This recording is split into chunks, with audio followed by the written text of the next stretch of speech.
And very good evening to you. Welcome to the show. We are live. It's just gone 7 p.m. here in the UK.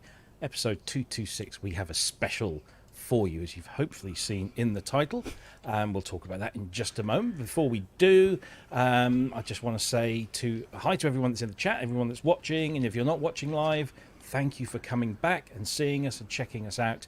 Hopefully a lot of you will find this this particular episode of the show most informative, entertaining, and exciting because we've got something and we've got something special and some special people to talk about that special something that we can now finally talk about. Oh, the relief is palpable. Before we do that, let me just remind you all that you can give us a like, give us a thumbs up or a thumbs down, whichever you feel is appropriate. It's all engagement. We like it all. And if you want to comment throughout the show, you can do so in the chat on YouTube and Twitch and Facebook. We see all of those messages come through. So if you have a question to ask any one of our guests or just in general, then please do so. And I'll tell you what to do if you do that in just a moment. You can also subscribe if you haven't already. That would be really nice. Our subscriber numbers have been slowly going up, and it's getting close to nearly 4,200 now, which is, it's not the standards of some of these other synthfluencers or synth mafia people, but we're getting there. We're getting there slowly but surely. So give us a subscribe if you haven't already, because we are putting more content on. It's not just the live shows. In fact, in the last 3 days, we've put 3 of our new shorts videos up, which are just exactly what they are, what they say they are. They're short videos on synthesizers, just making sounds. And so we hope to expand that over the coming weeks and months, and we'll talk about that a little bit later on. So give us a subscribe, and then you'll be informed, of course, when these videos come out, and hit the bell for the notifications. And finally, if you think that somebody is not aware of this show and would like it, then please do send the link over to them and ask them to come and join us. That would be fantastic. If you want to support us financially, because that's how we keep this thing on the air, with your wonderful donations, you can do that in a couple of ways. The first way is probably the best way to do it is through patreon.com, patreon.com/ProSynth Network. It's a minimum $2 a month. You can do more if you like, but it's a minimum of $2, or you can, I think, join up as a free member. But as a free member, you don't get the freebies that we give away to our Patreon subscribers, which include patch sets for various different soft synths and hardware synths, and we sometimes put video exclusives. So when I did my walkabout around Super Booth, that went up there first for a week or so, so you get exclusive access to that stuff, and we'll be looking to put more stuff on there as and when. So you can do that there, or you can also join us as a YouTube member, and it's exactly the same deal. It's a minimum $2 a month, and you'll get all the freebies as well, and early access to video content. So that's a great way of supporting us. And of course, you can also donate in the chat using YouTube super stickers. And if you're watching on YouTube after the event, there is a thanks button just below the video again that you can press and donate a little bit of money. The various organizations, Patreon and YouTube, take their little cut. I think YouTube take a bit more than Patreon, but everything else gets plumbed back into the channel and pays license fees and ladies of the night and alcohol and booze and a little bit of the white powdery stuff. No, I kid. It's just for the equipment and the licensing. Sorry, were you talking about icing sugar there? I'm assuming that's right. That's exactly, for the cake. Yes. So if you want to do that, that's great, fantastic. Give us your money, but you don't have to, because we're completely free of charge, and we do this for the community, which is you lot. As I said before, if you want to ask a question, just stick a capital Q in front of your question. It just helps us pick it out from the rest of the chatter that's whizzing past, and we can then hopefully address that. And when. Right, that's all the boring stuff out of the way. Let's talk synthesizers, or more to the point, let's talk about a particular synthesizer. Before we do, let me introduce you to the rest of the gang that's here. We've got Mr. Kent Spong over there in Epsom, which is salty, look. Apparently. Caught. Hello. How are you doing? Well, apart from washing my hair in antifungal dog shampoo this afternoon. Very nice. Fine. Yeah. Yeah, that was interesting. I now Got a smell nice like shine, a vet's. Yeah, I smell like a vet's flannel. You smell good, and you won't yeah, get, good. You won't get mushrooms growing on your head. Yeah, well, yeah, hopefully. Yeah, it's been a good week. As you know, working on the graphic vocoder. Which is now making a noise, not a pleasant. It makes a noise, making just not a noise you don't want it yeah. to do. That's the thing. But it is starting to do stuff. Good. So, with help of one of the guys to help develop it. Indeed. Excellent. We can't wait to hear that, and that'll be an exclusive. Yeah, definitely. Good stuff. The other voice you heard there in the background is Mr. Longhurst. How are you, sir? Hello. Mike, your mic's a little low still. Robbie just had a... Let me lift it up then. There we go. Yeah, there we go. Good. Yes, what a show. I'm so looking forward to seeing this Genos 2 in action. That's what we're here for, isn't it? Exactly. Genos? Yeah. Timberwolf? Exactly. Anyway, moving on. What? How's your week been? It's been an odd week. It's gone from being so busy. You kind of expect every day to be, to have more of the same, no matter what's going on. But it's actually, if I'd have known how little work there was, I would have actually got out in the sun and read a lot or gone for walks. Instead of which, I've been sort of wasting time in front of computers and such like. But yeah, it's been good. It's been very relaxing. Excellent. Good stuff. Glad to hear it. I hope my microphone is a little better now. I don't know why it was. Maybe I'm just not shoving it up right in front of my face, but there we go. Hopefully it's all good.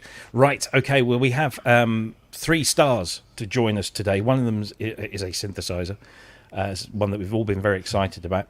And the other 2 stars are 2 gentlemen that we know well on the show. They've been on this show before, one quite a few times. And we're absolutely over the moon to welcome the other one back.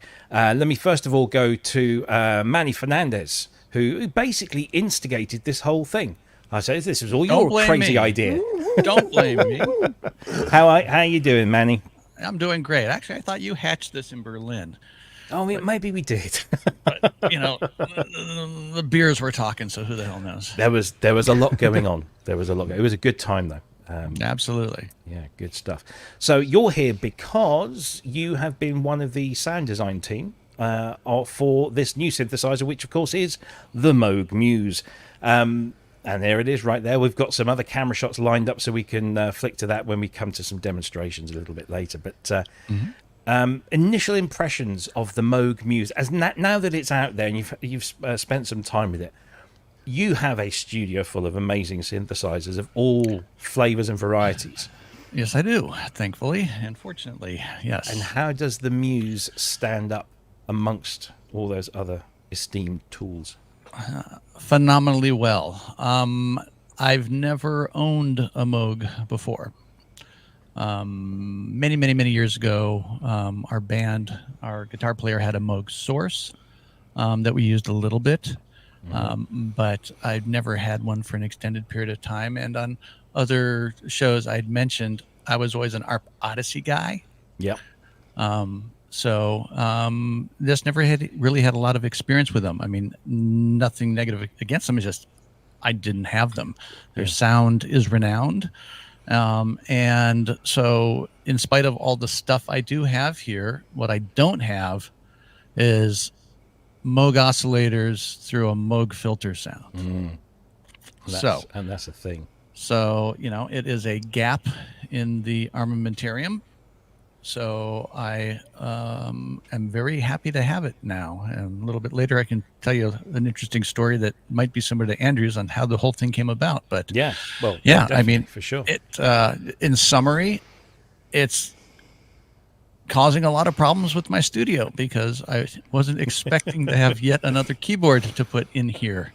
And it's going to be a mainstay for sure because of some very unique things that it does that I'll go into later. And of course, that's not helped by something that came through your letterbox yesterday or the day before. Oh, yeah. So there's a Polybrute 12 sitting outside. So this rack is going to be very overpopulated with a bunch of very powerful stuff. Awesome stuff. And just to make sure I can check out the vintage vibes, I picked up an Akai AX80 that's also No out way. there. Yeah. Brilliant.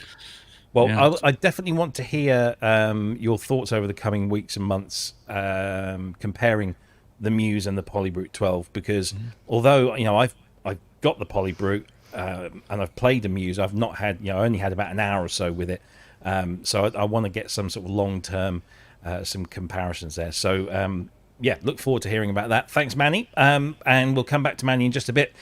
The other gentleman I want to introduce is another esteemed sound designer of great repute. His sounds inhabit some amazing synthesizers. I'll be very surprised if you own a hardware synthesizer that this man's sounds do not exist in it, possibly somewhere, and even software synthesizers too. He's been on the show once before, and we are delighted to welcome back Mr. Drew Schlesinger. How are you, sir? Welcome. I'm doing well. Good. I just wanted to say to our listeners, Drew has only got his laptop mic, and his laptop mic is, as you can see, just a little too far away for it to be picking up really well. So we're happy with that we can hear Drew. But if you need Drew to repeat anything, just let us know. But we're just delighted to have you here. How have you been since last we met? Excellent. Very busy. Good. That's always good. And I'll ask the same question of you. I mean, you told me a few days ago that you've not had a Moog in your studio for many, many years. So how does it feel to have the latest one there, and what are your initial thoughts on it? It's sort of like 50 years coming full circle, because Wow. the first one I had was a Micro Moog in 1975. It was the first synth I bought. And then somewhere around when the Casio CZ101 came out, I pretty much went all digital and have been since then. And other than the Melbourne Instruments Nina, which I did some sounds for, I guess, a little over a year ago, I haven't had an analog synth or keyboard synth in my home. It's not much of a studio. It's just a little loft where I keep a few things. But it's an amazing device. I mean, it sounds like a Moog modular polyphonic. I mean, Wow. it's all the things that you would expect to hear from a Moog. I've never played the Moog 1 or played a memory Moog, so people are asking, well, how does it compare? And I don't know. All I know is this one sounds really good. Sounds good, yeah. I couldn't agree more. And you've got was that a Synthy AKS in the background? Yeah, it's the EMS Cynthia. It's a Cornwall one that Robin built that I waited about 13 years to get Yeah. Nice. on Yeah. the list. And Erica Syntrex 2, which I also love. Because isn't the Syntrix 2 sort of based? I mean, I know it's got the pin matrix. Does it compare? Are they comparable in any way? Or are they completely different? Oh yeah, the Syntrix is really a brilliant instrument. I mean, it Yeah. does a lot of stuff. The thing that the trick to keep it sounding like closer to the Synthy is to keep the volume of the oscillators low, because it will saturate pretty quickly. But Yeah. when you keep it low, then you get that kind of wheezy kind of sound that you get from the EMS. And I think I could do a comparison, and people wouldn't be able to tell the difference in Wow. a lot of sounds. Wow. That's high praise indeed for the Syntrix. Yeah, Nice. They really did a great job. Excellent stuff. Well, look, it's absolutely fantastic to have you back on the show, and thank you for agreeing to do this. We are going to get some really good stories. Let's get everybody on the screen. There we go. I know Kent's brought a friend along as well. Yeah. The Moog air conditioner with escape button. Oh, there you go. Go have an escape button. No, this is a Lintronics one. Okay, because Moog have only done. This is, I mean, it does beg a belief when you think about it. Moog have only made 4 polyphonic synthesizers: the Poly Moog, the Memory Moog, the One, and now the Muse. And it just seems, I had to go through and check to make sure I hadn't missed any. But this is only the 4th polyphonic Moog, which is a strange thing. But there is a kind of a checkered history with Moog polysynths, because they've Opus? all. They've all Opus. had some I won't say issues, obstacles to their success, quirks. There we go. It is Keeping my mouth shut. I made a comparison when I did my review for Gear News. I compared them to Fiat, the Italian motor manufacturer, who have long had a history of not being able to build successful large cars.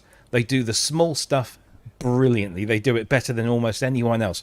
But ask them to do a nice family-sized saloon or above, and they just tank, literally, in many ways. So it's kind of like that. It's almost like Moog have got this proverbial polyphonic monkey on their back. And I don't know about you guys, but certainly when I got to play with this thing, it looks like they've shaken that one off, and this has just hit all the sweet spots. And so my first question to you two guys who've been living with this thing for a number of months, why do you think that is? Why do you think the Muse is ticking all of those boxes and looks set to be one of their most successful synthesizers ever? Manny, you want to go first, or should I? You go first, because I never stop talking. Yeah, so I'll get my words in quickly. I think it's really a function of how they laid out the machine. It's really, you don't have to do a lot of menu diving. It's very hands-on. There's a ton of controls, real-time controls, sliders. They've kind of mixed, Polymoog-like sliders with their classic knobs. Its lineage of the sound is from the Voyager, so they really, seems like they've taken the best of what they do and finally figured out a beautiful ergonomic panel.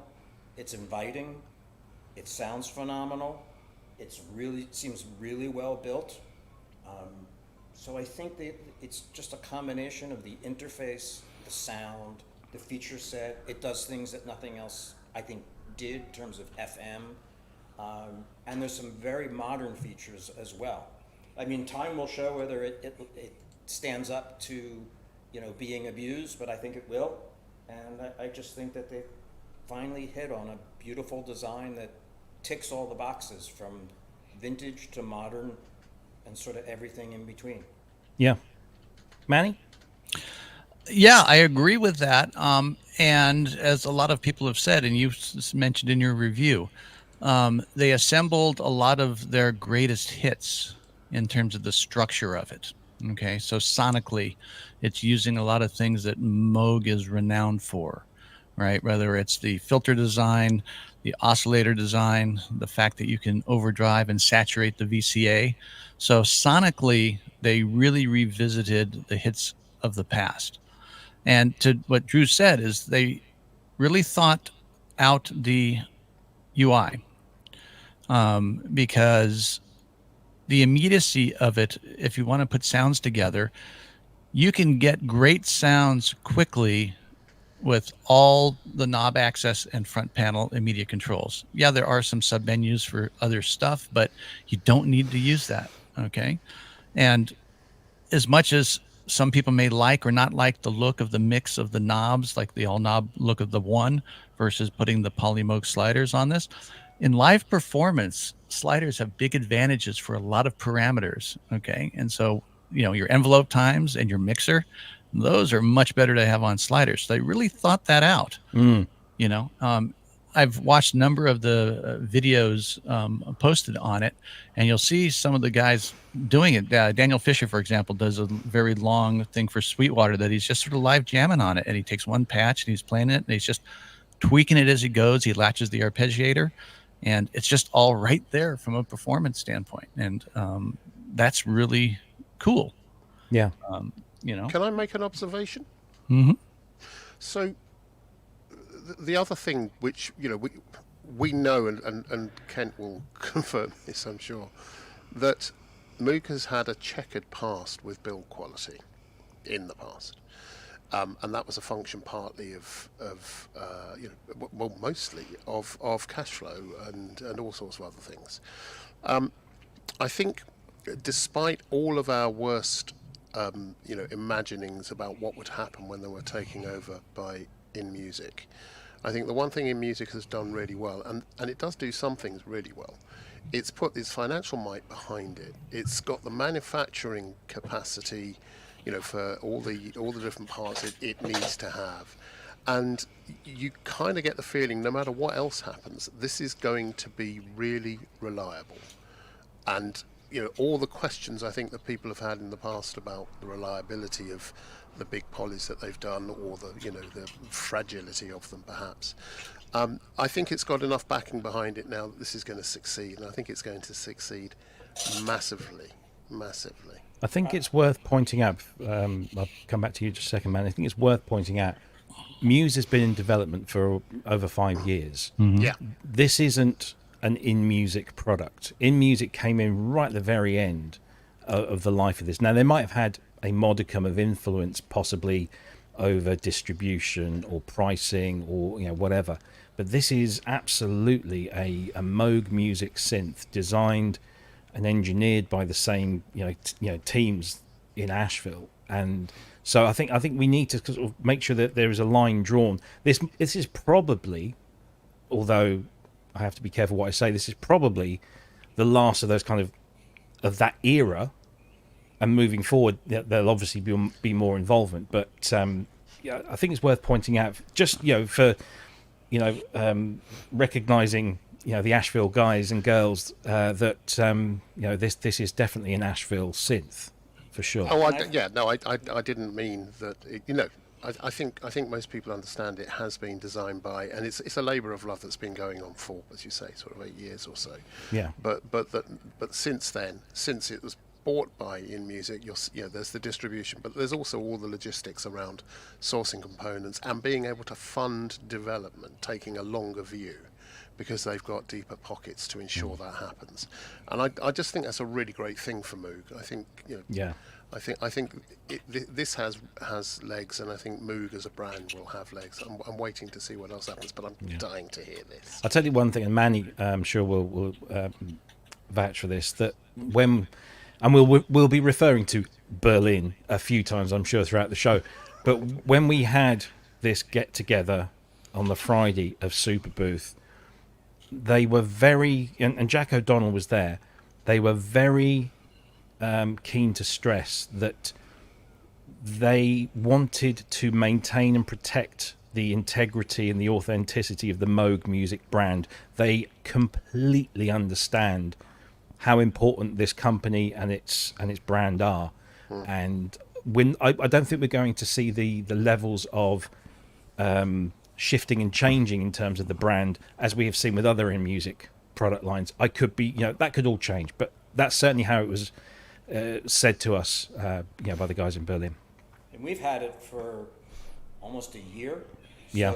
we know, it's been working. I mean, we clearly saw the evolution of the feature set and the development, but it's robust, and I think they're very aware that that reputation is on the line, and Yeah. I think that they want to make a statement that we can do this right.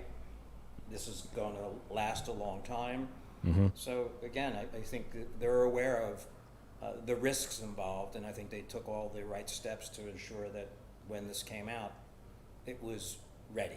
Yeah, absolutely, and there have been a lot of false starts especially over the last sort of 6 months, even right up to the very last day. Things got shifted just a little bit in the release schedule.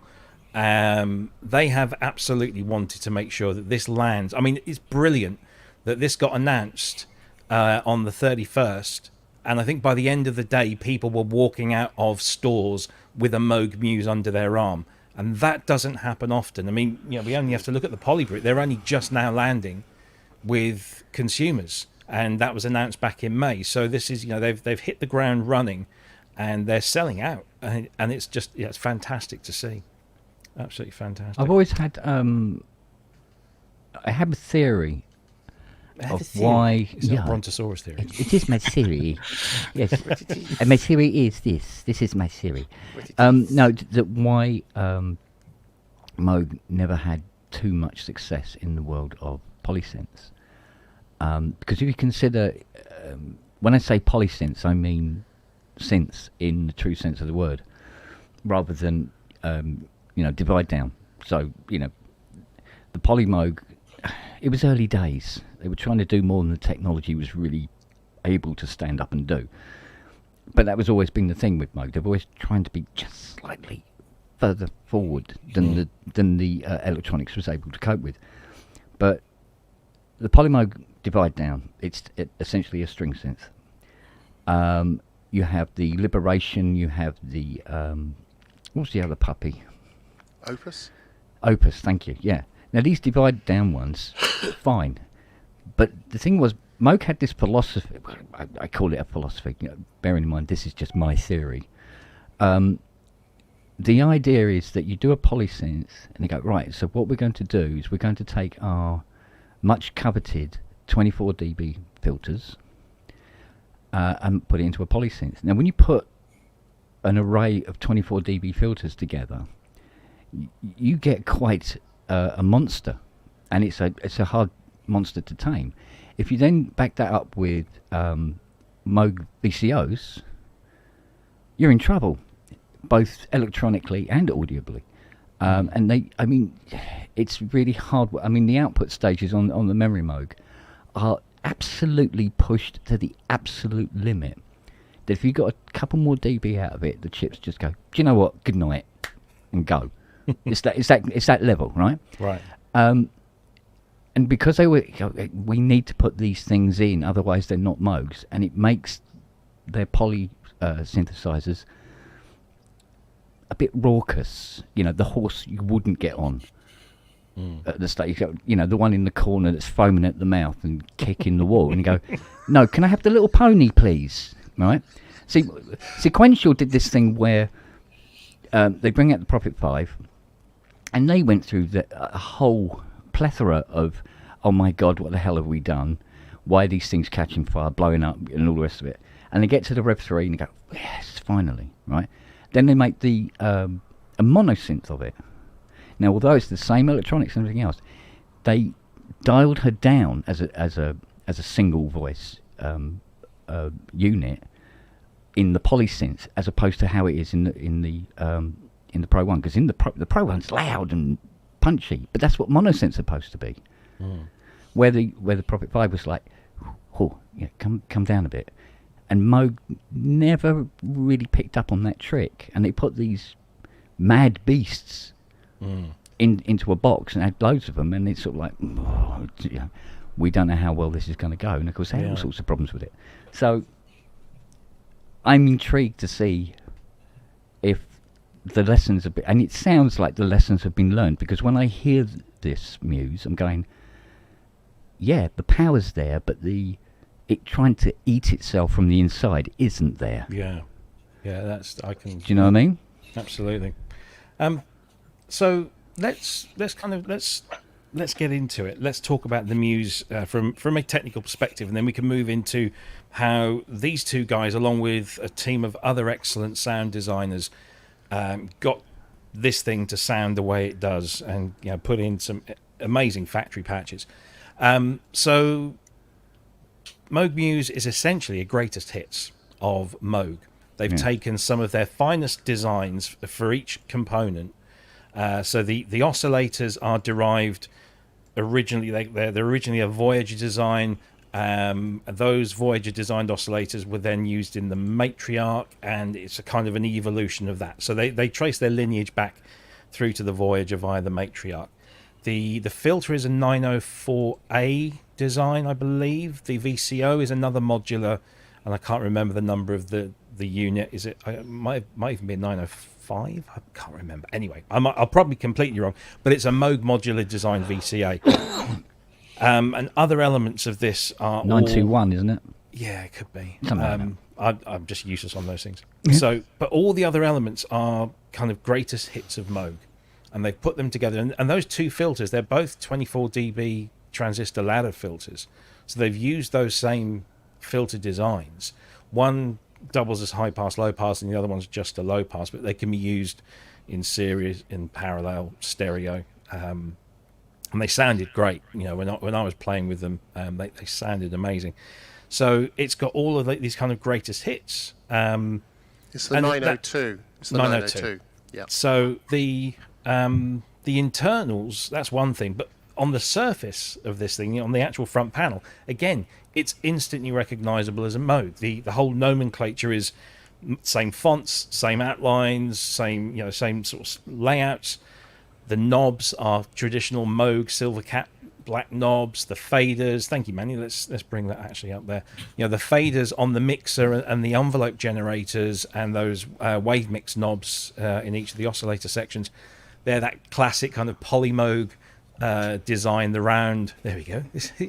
All he needs is a little bikini and some cheesy 70s organ music in the background, and it'd be sale of the century, wouldn't it? But yeah, and the only thing that's not necessarily Moog-like, and it's the thing that's drawing comparisons to things like Jupiters and CS80s, is those coloured chiclet keys. Yeah. But I just think, one of the observations I made was that if you put this in front of someone and said this synth was from 1984, you wouldn't question it, because it has a kind of a classic polyanalog style from that era, and it's all so delightfully laid out, and it's knob per function, and in each section, I don't know if Manny can just highlight, in the corner of each section there's a little triangle button, and by pressing that button you just get a few extra deep dive elements of settings for that particular section, so it's very quick to navigate around. Nice little screen in there as well, and of course we mustn't forget the diffusion delay, which is this wonderful digital effect that does a whole range of, so not just delay sounds, you can get reverbs out of this as well, so it's a very capable effect section. And for the analog purists, you can turn that off and not use that at all, so you can get a pure analog signal path right out of the VCA without going through the section there. So gentlemen, I think whoever wants to go first, talk us through your process of, Manny, seeing as you're on camera, we'll start with you. How did you approach this out of the box when you got this thing? There it was in front of you. I know that you like to take things to the extreme, to break them, to find out where those limits are, and then kind of work backwards. Did you use the same method with this? Oh yeah. So the interesting question some of the audience may be asking yourselves: how did they find me for a project like this? This is true. Right? Because a lot of people know my bona fides are in digital synthesis realms and such. So it is kind of an interesting story. I will make it short, but I've known Eric Norlander for 35 plus years. One of the first projects Drew and I worked on way back in the day was the Alesis Quadrasynth together. And I connected back up with Eric at KnobCon a couple years ago when he was there. Actually, Marcus Rao was there too. Drew was the featured Golden Knob Award recipient. We actually had a good time reliving the halcyon days of the mid to late 80s. Anyway, I'd been in contact off and on with Eric because Eric had been the owner of probably the most pristine functional Yamaha GS1 in existence. Very much to the talents of our mutual friend Andre, who did the Luma one.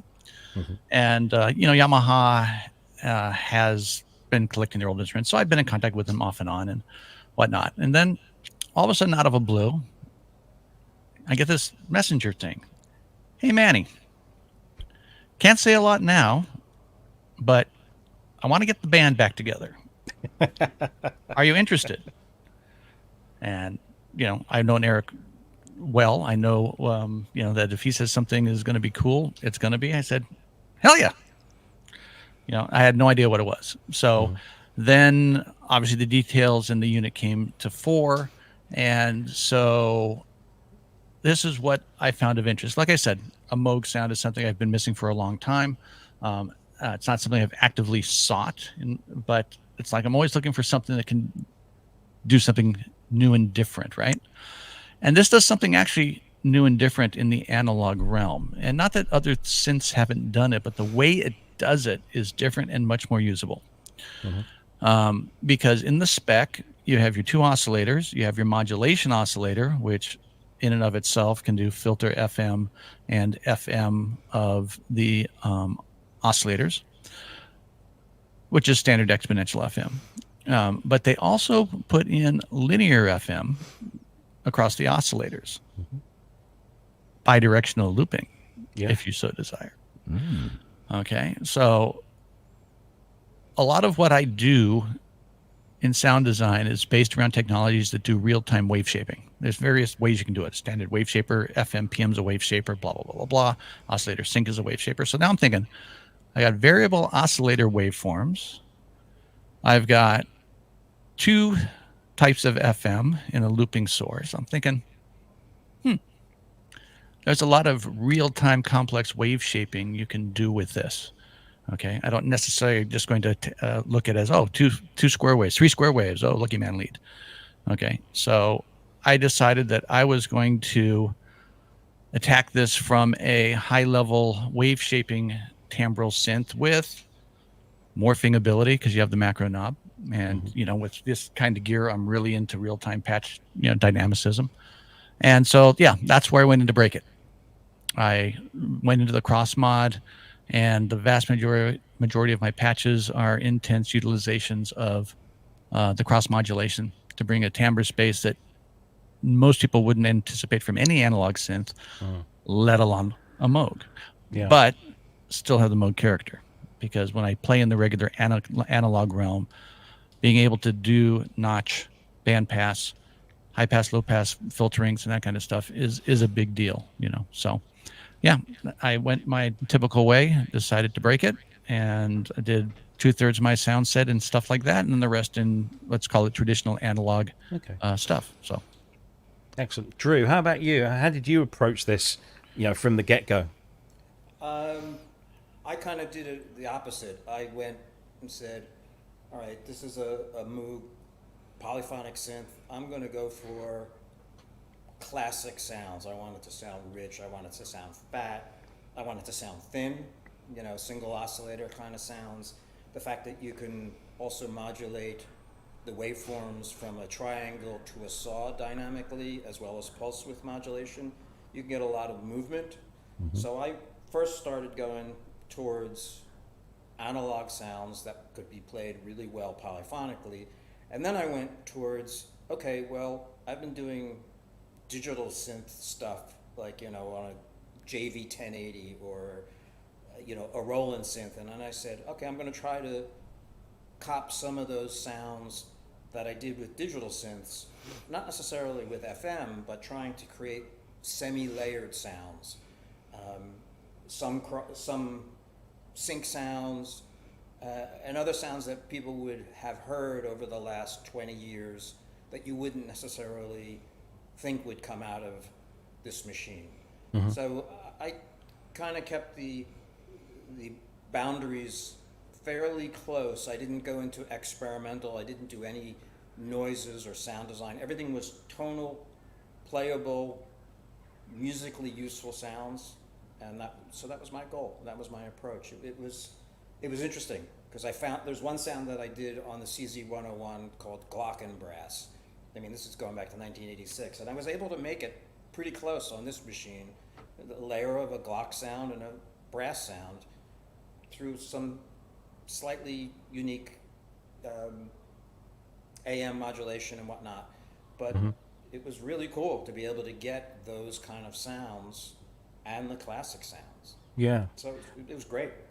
I mean, as Manny's pointing out, that there's a number of features on this synth that really, stretch the sonic creation possibilities.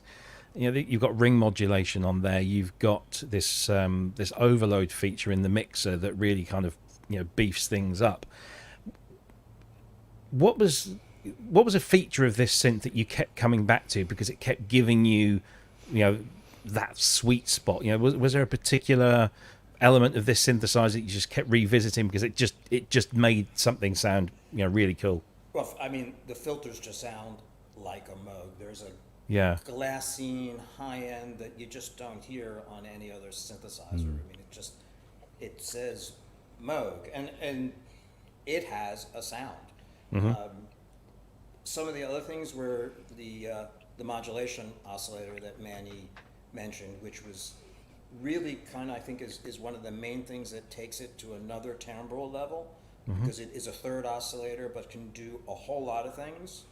It can act as an audio oscillator. It can act as an FM oscillator, a modulation in audio rate. So I think I kept coming back to that. Yeah. Those two things, and then just, I mean, it just sounds good. It's hard to make a bad sound. It is. It's definitely. You compare it to, say, like a Juno. It's just difficult to get a bad sound out of a Juno. When I was messing around with this, and say I had very limited time, it was just very difficult to actually make it sound awful at all. Eric Frampton, who was also part of the sound design team, sorry, I got the wrong thing there. He says he kept coming back to the delay, and we'll talk about that in a little bit as well. So that's for sure. I also just wanted to highlight. We've had a message from Lisa Belladonna. So my very first sonic experience with the Muse was Lisa playing it again in Berlin on that Friday night to that little crowd. And she gigged with it last night I believe it was in Ohio or somewhere around there. She says, please, and this is via the wonderful Dina Perlman. She says, please tell everybody I said hello and congratulations to the Muse. I used it live for the first time. That's not necessarily true. Last night, and it was absolutely tremendous. And I have seen clips of that performance last night because our friend Robert from Cherry Audio was there in the audience and taking pictures and chatting with Lisa. So there we go.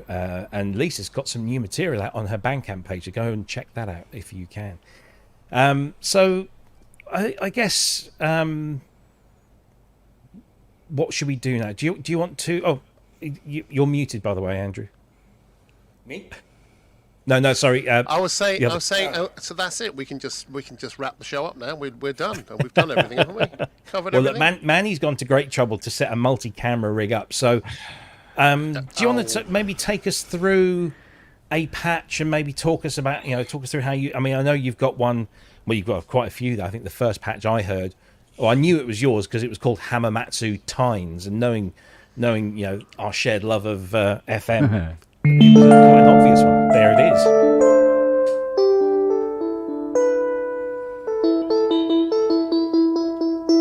You can tune your time. So it's funny because this is the first teaser thing I sent back to Eric. And I said, I thought you might like this, and gave him the smiley emoji. I said, I bet you didn't expect it. And he had a very short and flattering response. He said, that's why I asked you in on this. There you go. There you go. Because again, all right, what's the point? Sometimes, why do I do sounds? Okay, sometimes, yes, I am the guy that'll do it because I can, right? We've talked about the harmonic component modeled piano. Does it replace a sampled piano? No, but man, it's awesome. But hey, you're going to take this out on a gig, right? Okay, you might want one board. You might want to say, you know what? I need that sound. And in fact, Lisa used this patch in her Berlin performance. Yes, she did. And again, this leverages the FM. You can see I got both directions going on here. Okay. And it took a couple of tricks to get it to happen, because typically you can't tune oscillators in 4 footages to those things that you need to do. But, you got all these guys over here that you can do some neat little tricks with 0 frequency square waves to be DC voltage offsets. You can use the envelopes on some really short times. One of the key background features is that you have total selectable curves, logarithmic, linear, and exponential. Okay. So you can really get characters of instruments that aren't just classic Moogish, if you should like. So, that was a lot of the stuff that I did. But ironically enough, this patch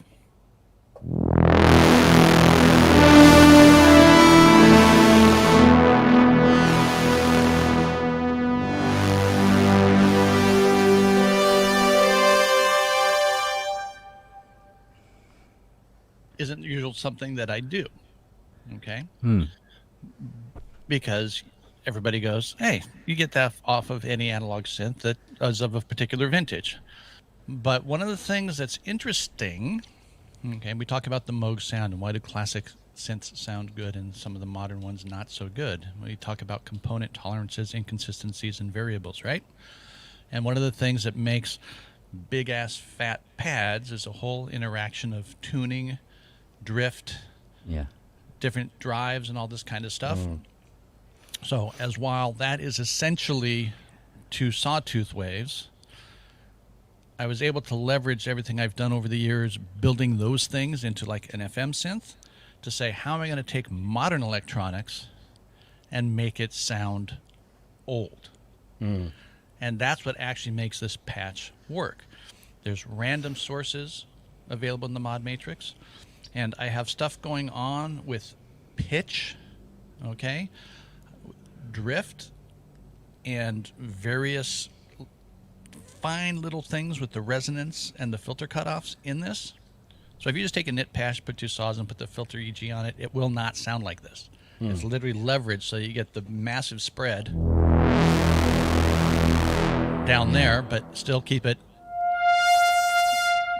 polite and tidy up here. Yeah. Now, even killing the effects is just huge.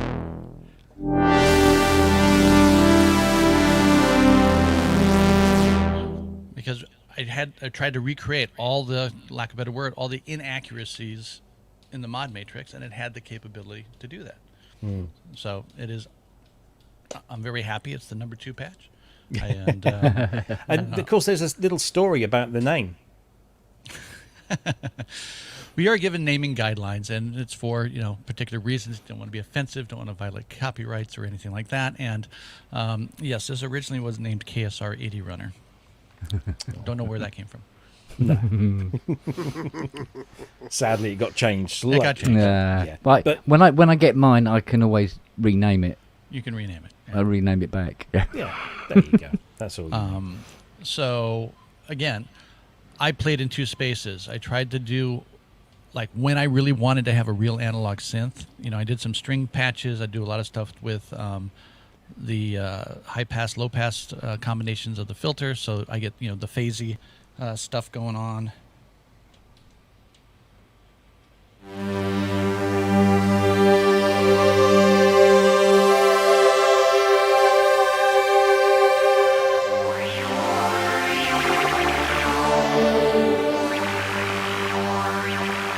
It's aftertouch for the LFO speed.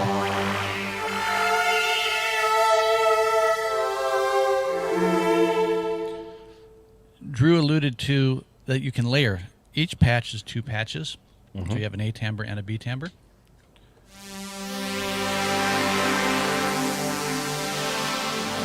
So I can have 2 string machiney sounds on 1 patch.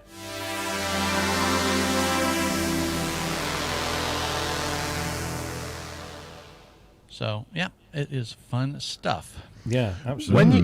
When you have 2 patches laid on top of each other, is that 2 4-voice patches? That is a good question. The short answer is yes. As always, there is a but. It does a split mode as well, and you can actually do fixed polyphony assignments across the voices. Okay? Oh. Cool. So, that's a nice segue. Thank you so much. Let me go here. Okay. So, this patch is a stack. Okay.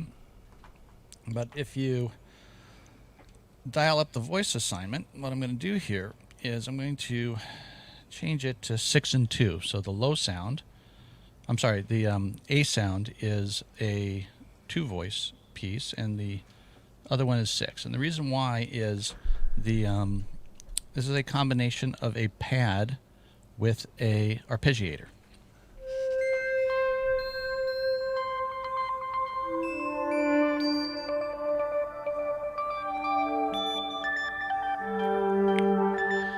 So I don't need all 4 notes of polyphony playing an arpeggiato because the notes are going in and out, but I want 6 notes for the pad.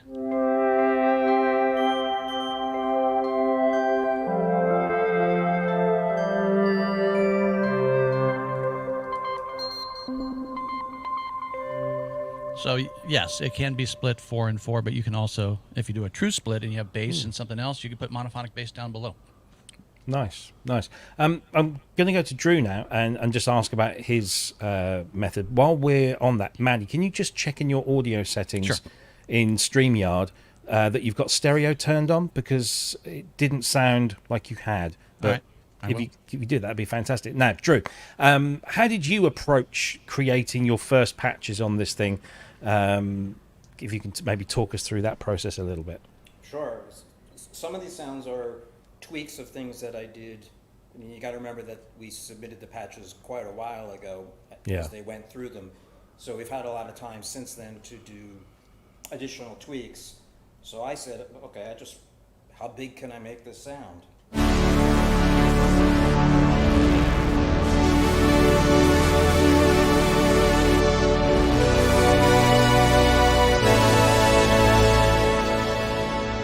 I'd say pretty big. Yeah, pretty big.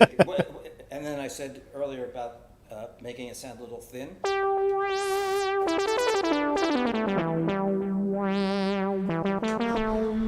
simple one oscillator, and this is one that I happen to like a lot. I can play it right.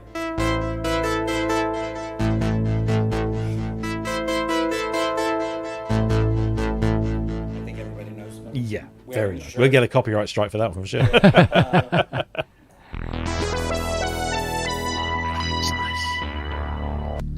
And this one, another big one.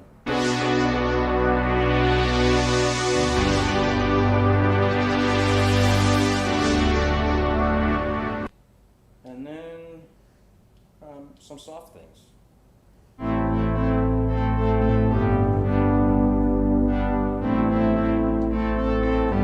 Another copyright.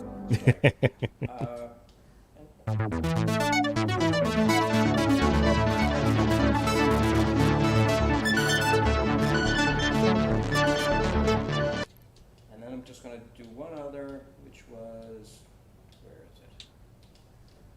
I don't even remember where all these patches are. Oh, well, actually, this is.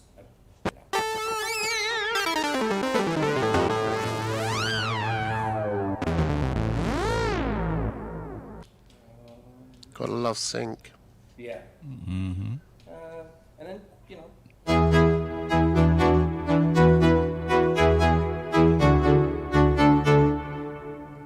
play one more and then I'll be done.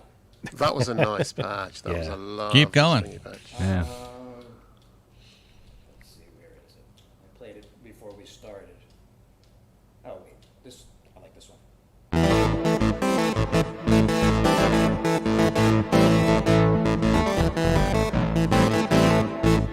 People should know that song or some of it.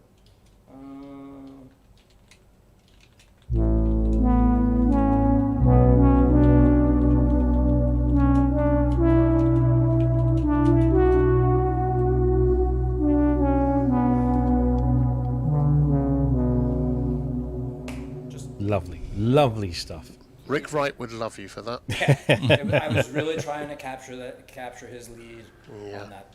Yeah, it's such a versatile machine, and it has that Moog sound, and it's so definitely a Moog synth in every respect.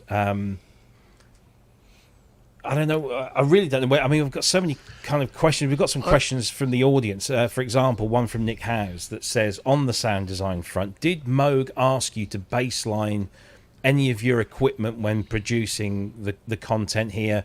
Were there any sort of instructions, or was it just like, have at it, lads, and send us the stuff? And was that how it went down? Yeah, they didn't really say do anything specific. They just said do what you do, and just be careful. The standard things that any sound designer who's been doing this for a while. Make sure the volumes are pretty even. You're not overloading things. Make sure the effects aren't totally washing things out unless it's really part of the sound. Yeah. So they gave us pretty free reign, and I Cool. think, there were some really talented people involved. I think there was 8 total. Or more, yeah. Oh, that's good. That's just answered another question that Nick had about how many were on the team. So. Yeah, there was 8 external, I think, plus their internal team. Yeah. Okay. I mean, they had us outside. Jexus was involved. Yeah. I don't know if Eric's technically an in or an out guy, but he was involved on that. I know even Norlander did a couple patches. Max Ravitz. Lisa Lisa. Belladonna, obviously. Yeah. Yeah. Yeah, Lisa did some as well, didn't she? Yeah. Quite a few on the crew, all with pretty good credentials. I want to see, is this back in stereo? Yeah. Oh, yeah. Yeah. All right. There we go. Sorry about that. That's all right. Half God, Half Beast had a question. Can filters be 12 or 24 dB, or are they fixed? They are fixed at 24, as far as I know. Okay. I mean, they are lovely filters, and They are they lovely. self-oscillate like... I was going to use an expletive, but I shan't. They do sound amazing. They do, and they're very Moogy. There's just no getting away from it. I want to go back and actually answer something came up in the chat about monitoring environments and all that kind of stuff, because I think Drew knows this, and people that have done this long enough actually understand the practicality of it. Because back in the day, like Yamaha projects, some of them would be very specific that we wanted to have this consistent thing. The funny thing is, you want to use the setup how it sounds. Yeah. Okay. So the last thing I want to do, if I'm doing a project, is be given new speakers, because I don't know what it's supposed to sound like because my references are gone. Okay. My setup I've used for 30 years. I know what it sounds like. So it doesn't really matter if it's a reference system. If it sounds good to me, to what I do my work, okay, that's important, because I don't know if something sounds good if I have a foreign environment. So if I get speakers that have more mid-range or more highs, I might program that sound, quote, improperly to my ears, because I'm guessing without the experience, right? Once you tune a room, you don't want to change it. Yeah. So thank God they didn't tell us we had to have stuff, because that would actually complicate the process for me. Yeah, absolutely. And those JBL 5 Control 5s are hard to come by these days. Oh, man. I mean, you should have seen what we had in Hamamatsu back in the day. So I'm just wondering, would it be possible, do you think, to just have a quick run through each of the parts, oscillate, just to get a sense of the bass sound of each of the parts of the Muse? Mandy, you have an initial patch set up? I think I do somewhere.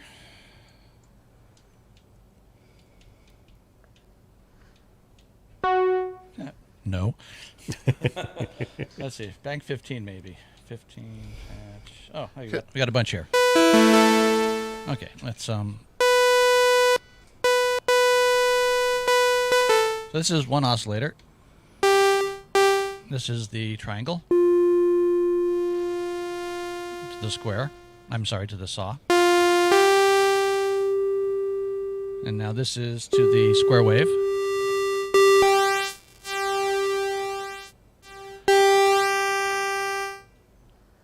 So for me, most important thing, if you have pulse width modulation, you got to go to DC on both sides. That is really critical for some particular weird behaviors. So you got to go to DC on both sides, which you can. So you can. So you have a lot of basic control there. All right, let's go to the filter. Turn the resonance down.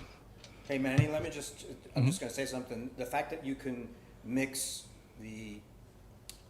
you can modulate the triangle to saw, do pulse width modulation, and then that mix between the saw and the pulse is also modulatable. So you can really change the timbre of a sound dynamically, not even using the filters. I mean, you can do a pseudo filter just by doing a modulation with an envelope of the triangle to going to a sawtooth and coming back down again. So you really can get a lot just with the basic fundamental design of the oscillators. Right, and it's interesting you should mention that. I never did this, but I had planned to put together a wave sequence patch emulator that basically did saw to square to pulse to an FM tone and back, and use it using the comparator so it could be actually stepped and do these PPG style, glitchy audio stuff. I didn't do it, although I think Jexus might have something very similar in the presets. I got to look for that because I think he went down that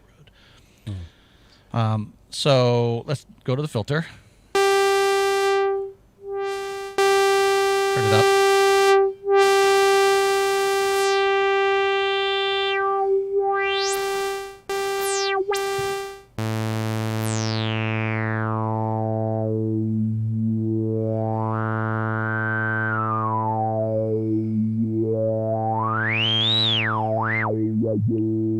classic Moog right there. Yeah.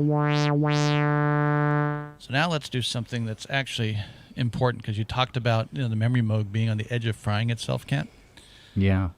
So this is the polite version. Okay. Here we go. Let me turn this down. I'm going to bring up the overdrive and start saturating the crap out of this.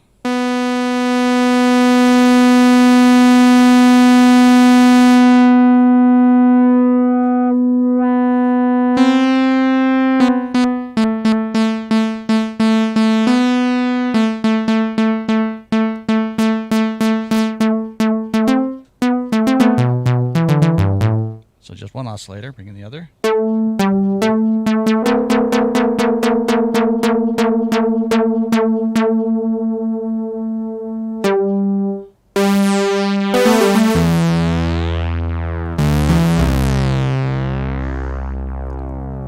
Filth.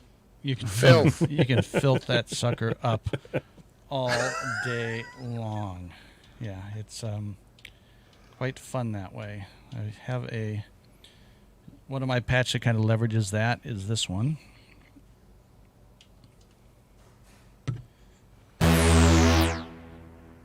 This is unison to boot.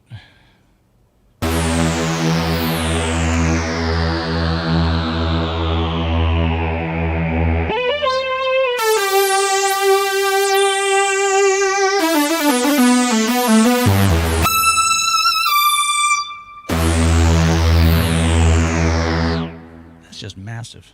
Yeah, you can get if you're using 3 oscillators and then you put it in unison, you're talking about 24 oscillators, and then you can detune those. I mean, it's just an enormous sound. Yeah, I was messing around with that on the Polybrook 12. You can do the same. It's 12 voices, but it's got 2 per voice. So stack those in 24 oscillators, slightly detuned. It's very impressive. Yeah. So let me do this. So let's show you the filter modes, because we have serial, stereo, and parallel. Okay. So we're going to see if I can pop this up equal. Sorry about that. You can't Sorry, get the mode OMD. to sound Yeah. like that. Yeah, exactly. All right, so we got high pass on the low pass. All right, so everybody's on low pass, and now we're in stereo. So I'm going to turn everything down. Here's our left. Yeah. Here's our right.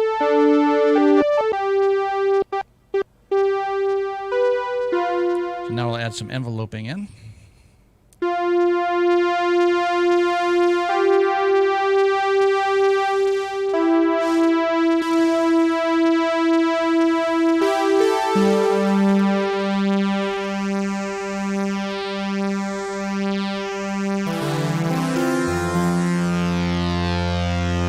So now you can get a stereo space with your filter motion.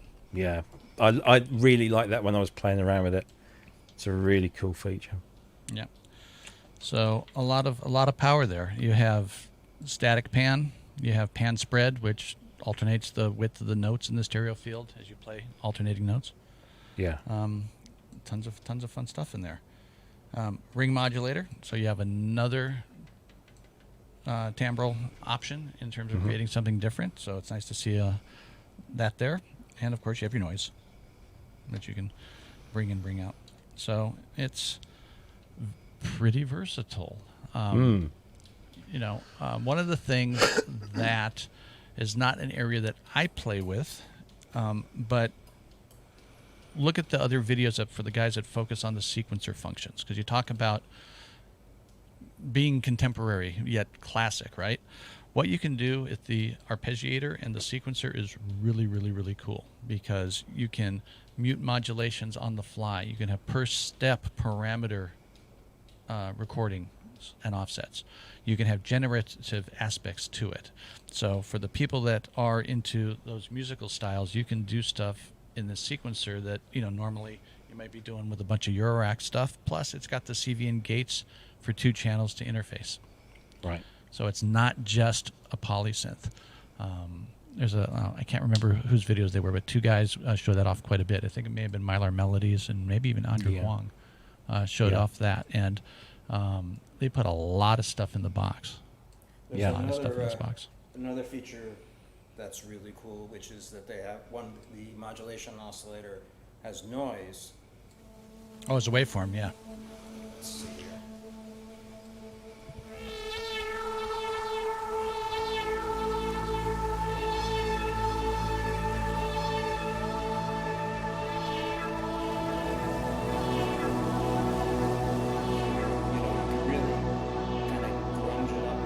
Yeah. Make it spacey. There's one other here. Yeah.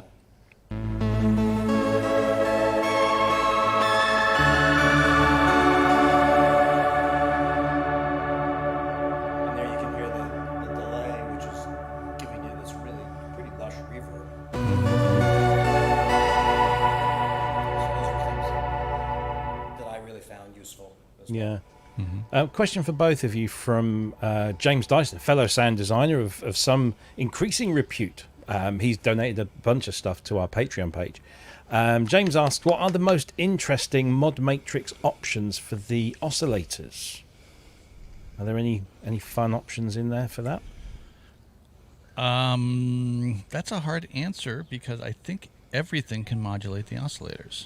Okay. The oscillators themselves are not sources. You have the mod oscillator for that. So Yeah. I don't know the context of which direction James is asking. Okay. But your audio rate stuff, you'd use your mod oscillator for. Something else that leverages that mod oscillator as a noise FM source is this patch.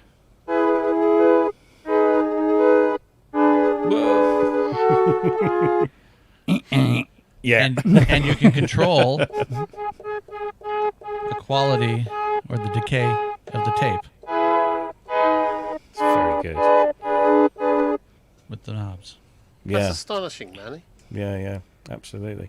Let's have some more questions from the audience. Deadman Walking's asking, are the VCF passband compensated?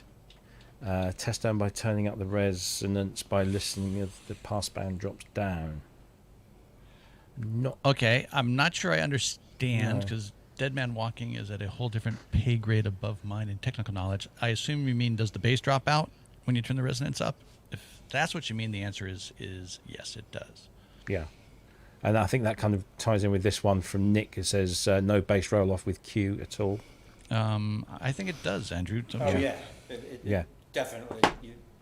It does what it's supposed to do, or Yeah, what yeah. it normally does. It's not compensated. You turn up the resonance, and the bass definitely goes down. Cool. Now, I know you guys both said you hadn't had a Moog in some, well, Manny's never had one, and Drew has been a long while, but Sonic Link was asking the grandmother going over 50% on the mixer starts to drive. Is the Muse the same? And I guess...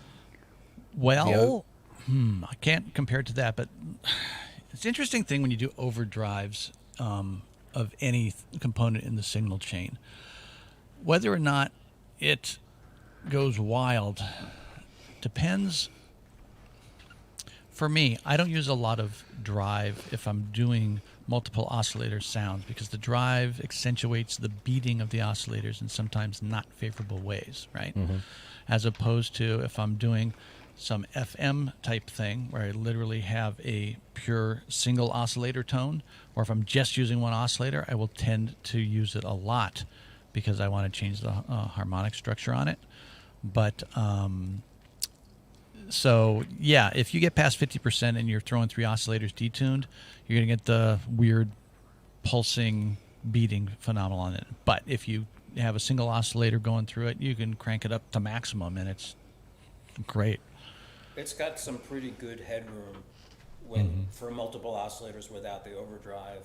And if you really want to, as Manny just said, get it to grunge up, you just turn the overload, start sliding the overload up, and that's how you get it. Drew, I noticed in some of your really monster patches, there was one you did like 2 back, as it were, absolutely monster patch, which sounds like it's adding that really kind of soft, lovely not distortion, but that's adding. It felt like it was adding some drive somewhere. I don't know whether you were using overdrive or what, but it sounded glorious. This is Yeah.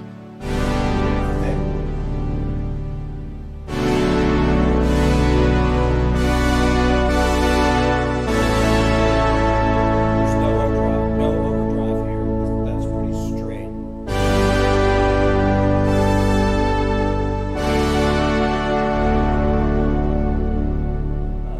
I'm trying to think if there's one where I am using the overdrive.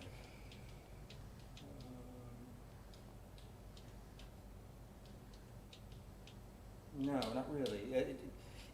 Little bits. Little bits.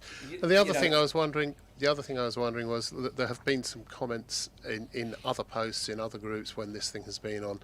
People have been sort of, in some cases, less than complimentary about the delay. From what I'm hearing, it sounds like if you play with it enough, you've got an enormous amount of sonic warblage you can get with it.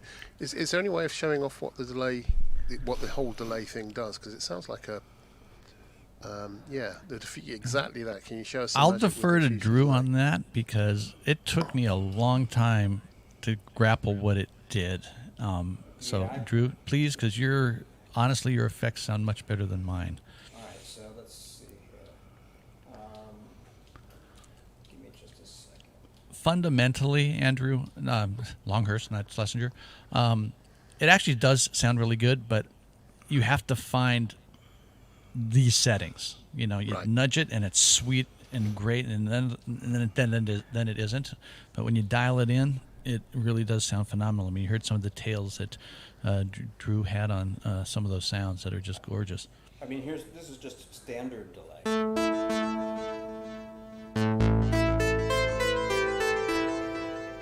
And then I played the. So is it essentially a bunch of? Sorry. Go ahead. Is it a bunch of different delay parameters? So is there a maximum length? Is the feedback multi-tap, so you're able to get that sort of infinite feedback, or at least very long tail, which simulates a reverb? Or how?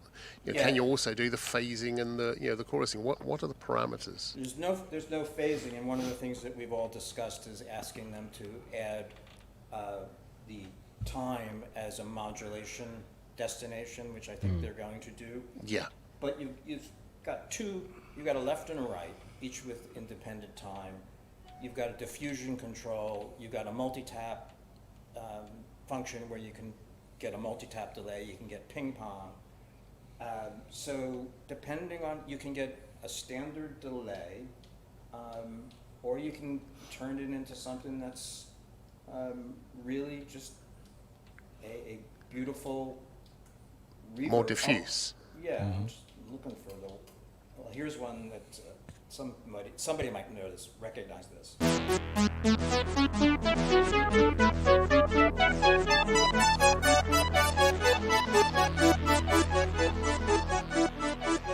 there's a pretty straight delay.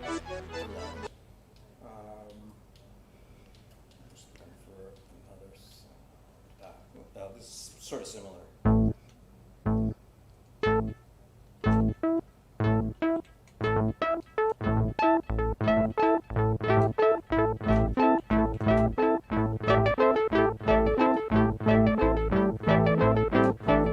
So you can really get that kind of complex thing that goes on for a while. Nice. I like that a lot. Some more questions for you guys. Thanks, Nick, for all your questions. They're much appreciated. Is there a favourite mode for patches? An easy way to mark the ones you like, to easily access them? I don't think there is. No? Yeah, it's funny. I don't know. So, by the way, disclosure, right? People ask me about stuff I've worked on so many times, thinking I'm an expert of the final functioning machine in all areas of its interface. And I'm sorry, I worked on the sound engine. I got asked a montage question. When I had the montage M here, it was like I only worked on the synth engine because that's all that worked when I got it. So tech specs on synths, I don't know. Sound engine, I will know forwards and backwards, but don't ask me that. Yeah. So I won't ask you what our friend Kosh asked, which is he's going to be that guy. Does it support poly aftertouch through MIDI in? Did you manage to try that at all, or have you tried that? I'm assuming if it doesn't, it could do through a firmware update. I don't think it currently does, but now this is just surmising on my part about the architecture, right? I mentioned that when you're in dual or split mode, you can specify the assignment of the voice cards. So the fact that any combination of the voice cards can have completely different inputs to pitch modulation and all the settings, that does seem to me that possibility is there, because they obviously the hooks are already there, right? It looks like the hooks are there now. If, when, whatever. Obviously, I have no position with Moog, but there is a logical extrapolation that might be possible with that implementation. And I will ask you about the aftertouch on this, because I know there have been some comments flying around the interweb, not here necessarily. Before I do that, we had pretty much the same question from Icing the Body Electric and Tracker Jack, asking about the controls. So with physical controls, and you go to a preset, and the filter is wide open, but yours is closed on the front panel. How is that picked up? So how does it respond? Do you have to sweep the knob to the point where that filter is at before it picks up and latches, or is it an instant takeover of the control? So unless Drew knows something I don't about some setting inside, this is the classic polysynth interface. You touch that knob, it turns to that knob positions value the minute you touch it. Yeah. Pretty sure that's true. Okay. Cool. Okay. Well, that's hopefully because these are knobs. They are not encoders. They have fixed endpoints. Right. That sort of thing. Cool. Which, an aside, and this isn't a knock on Moog because this is actually not their issue, but I was telling Drew while we were working on this, we've got the two timbres here. I've got a regular polybrute. Now I've got the 12 coming, and I've got the third wave, which is quad. It's got 4 layers, right? And Drew did a lot of work on the Nina and the Delia, and I said to him, boy, must be really nice as soon as you switch patches, you know where all the knobs are. It's true. Yeah. Now, I might be able to answer this particular question, again, from Nick, who's working overtime. His keyboard is literally smoking. Do Moog have any plans to have a VST editor? And it appeared on one of the knowledge base articles today that apparently there are plans. So I don't know if you guys are aware of that, but that does seem to be the case, that there is going to be some sort of software editor for it. Again, I don't know if Eric Frampton is still around. He's a more longer term guy with them. He might know. I have no idea. And they do have a USB-A output, so it can. There's something coming. There should be a hookup there for sure.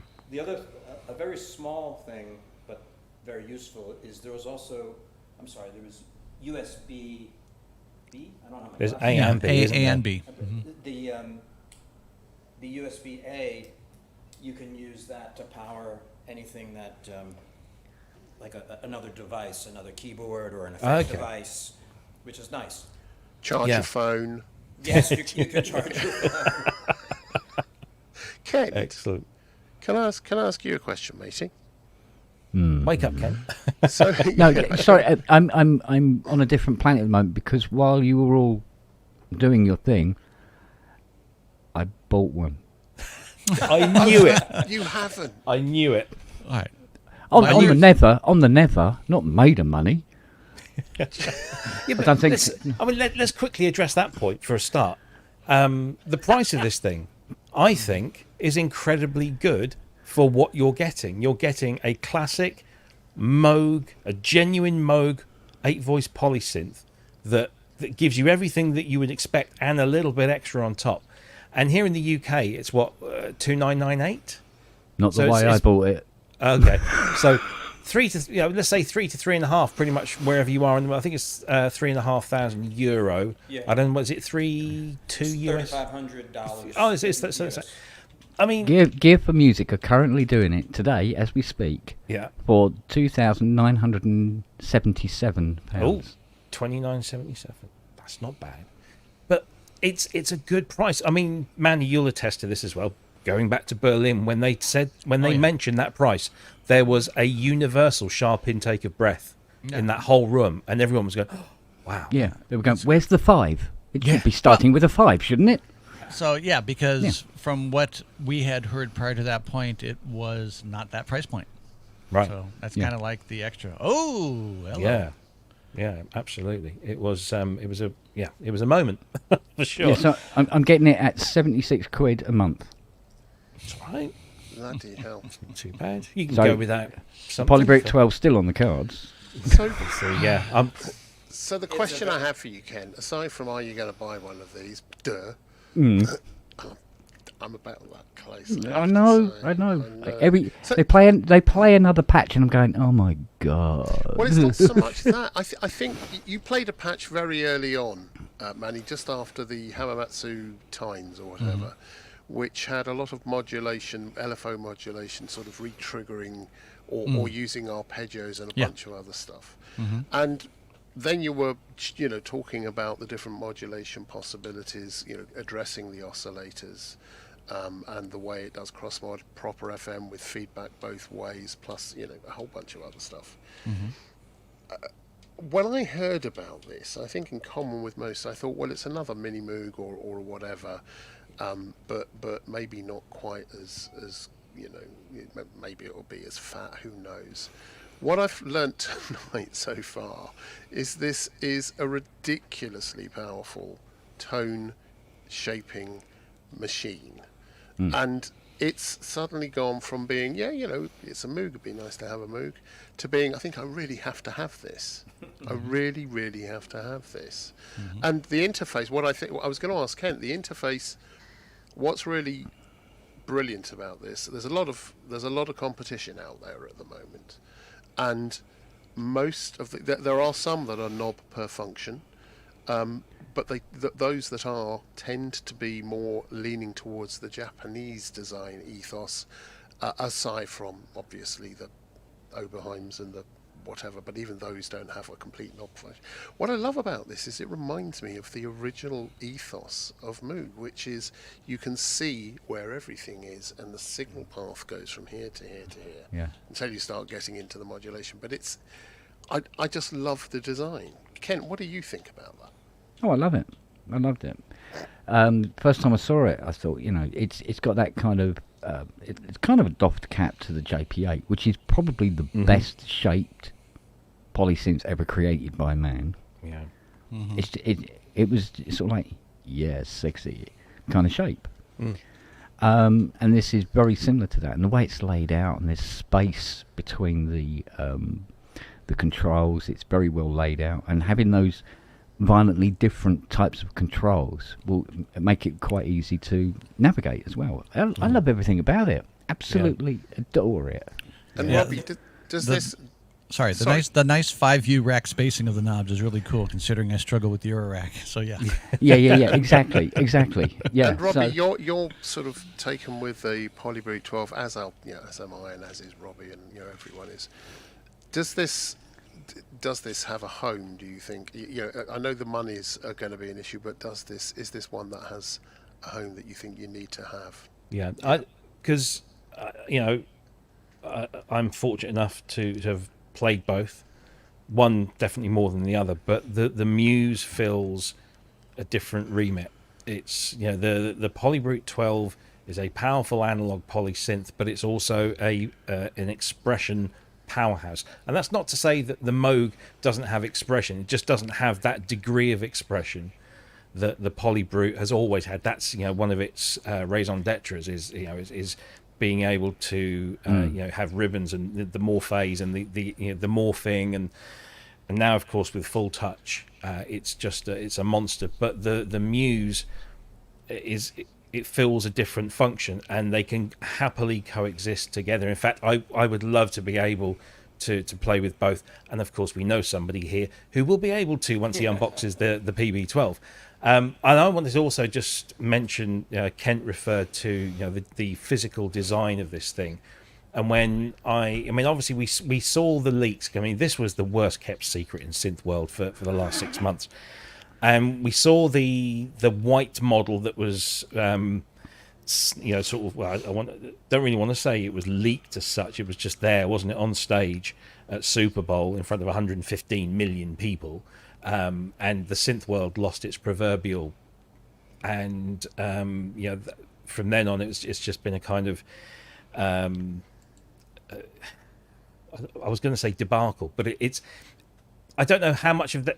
I know what bits were planned. I've been told, certain bits that we had over the last 6 months were planned, and others very much weren't, and so it kind of rocked the boat somewhat. But I deviate from where I'm going.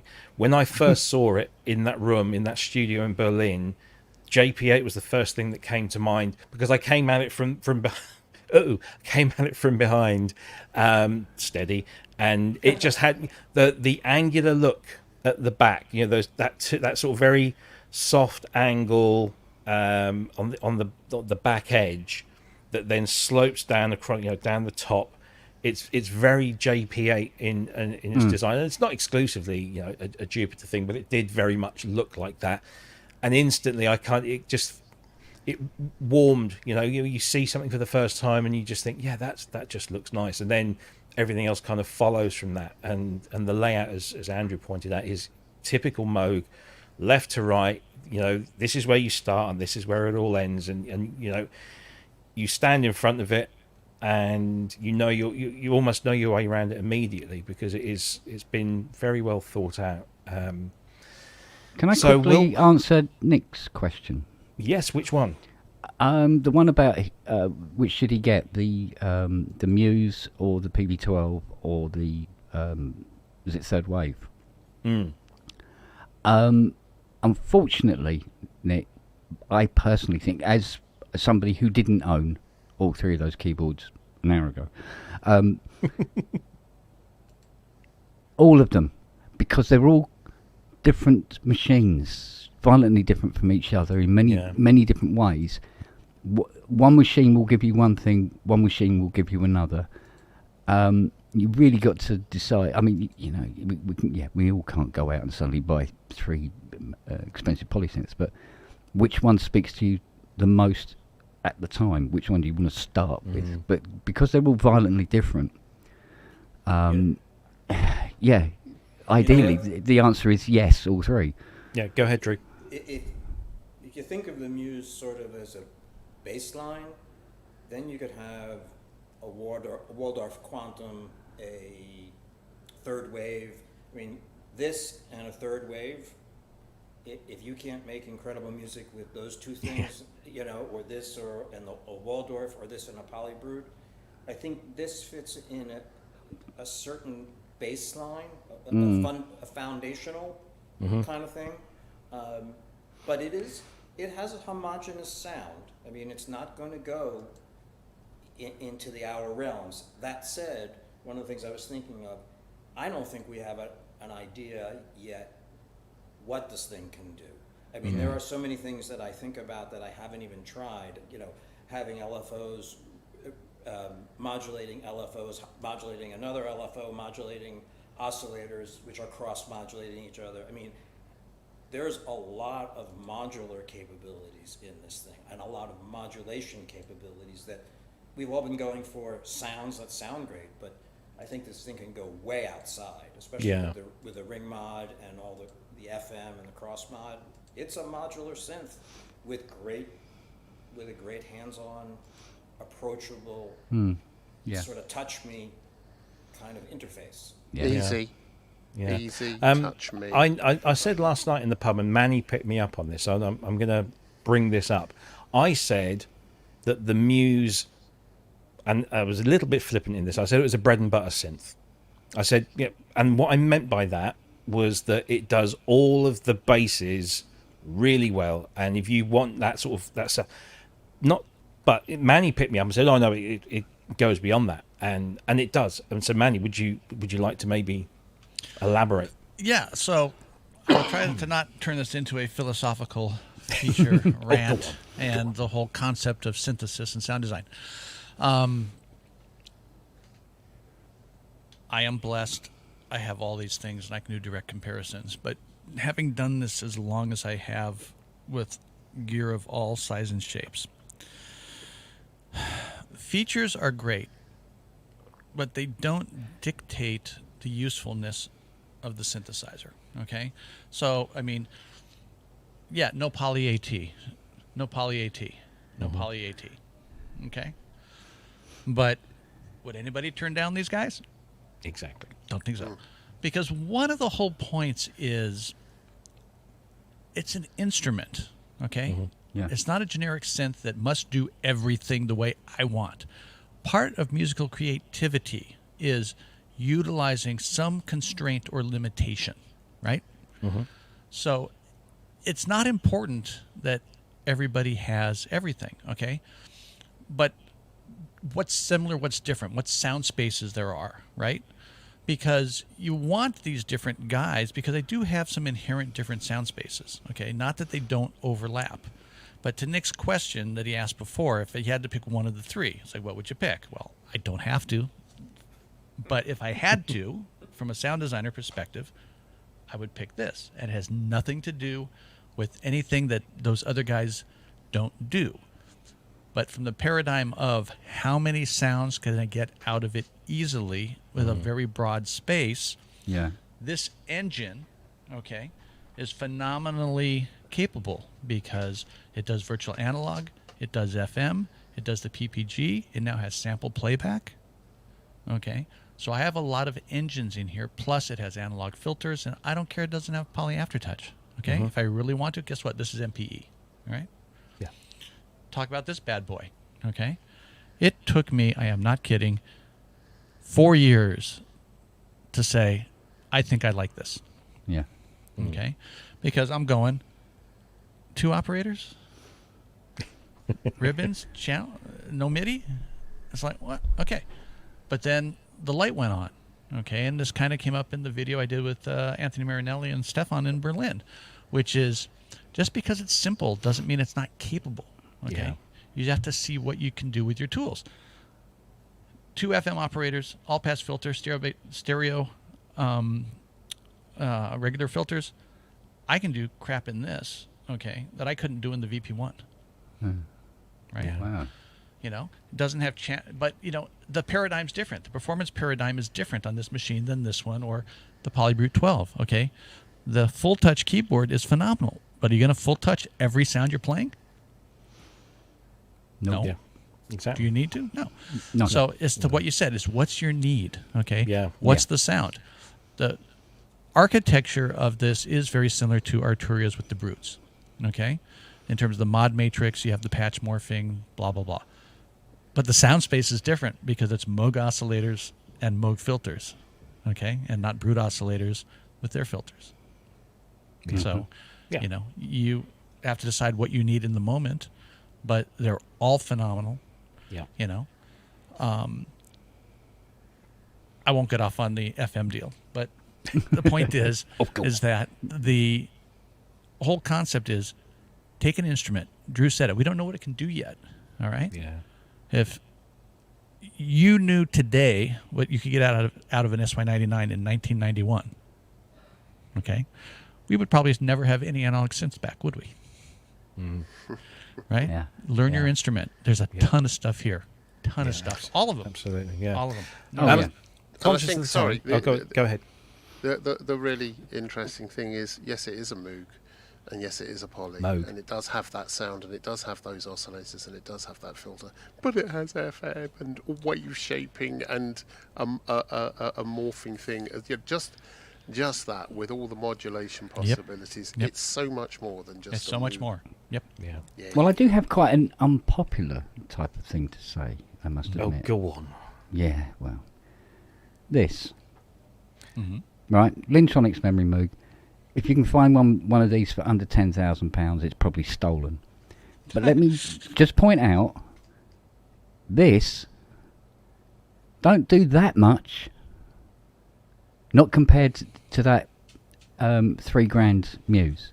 Yeah. Yeah, it has a sound. Yeah, but once you get to, because I know people who will buy one of these because it is a memory Moog, because of its history, you know, and they go, oh, and the sound and everything like that. And what they never say is, oh yeah, and I can also afford to pay Kent to constantly keep sorting it out for me when it blows caps, when it goes out of tune, when one voice card stops altogether, when one of the EPROMs explodes, etc., etc., etc. So, you know, it's like owning a vintage car. You buy one of these, it doesn't matter what price you paid for it, that's not going to be the finishing price. All the time you have it, you're just constantly throwing money at these things. Yeah.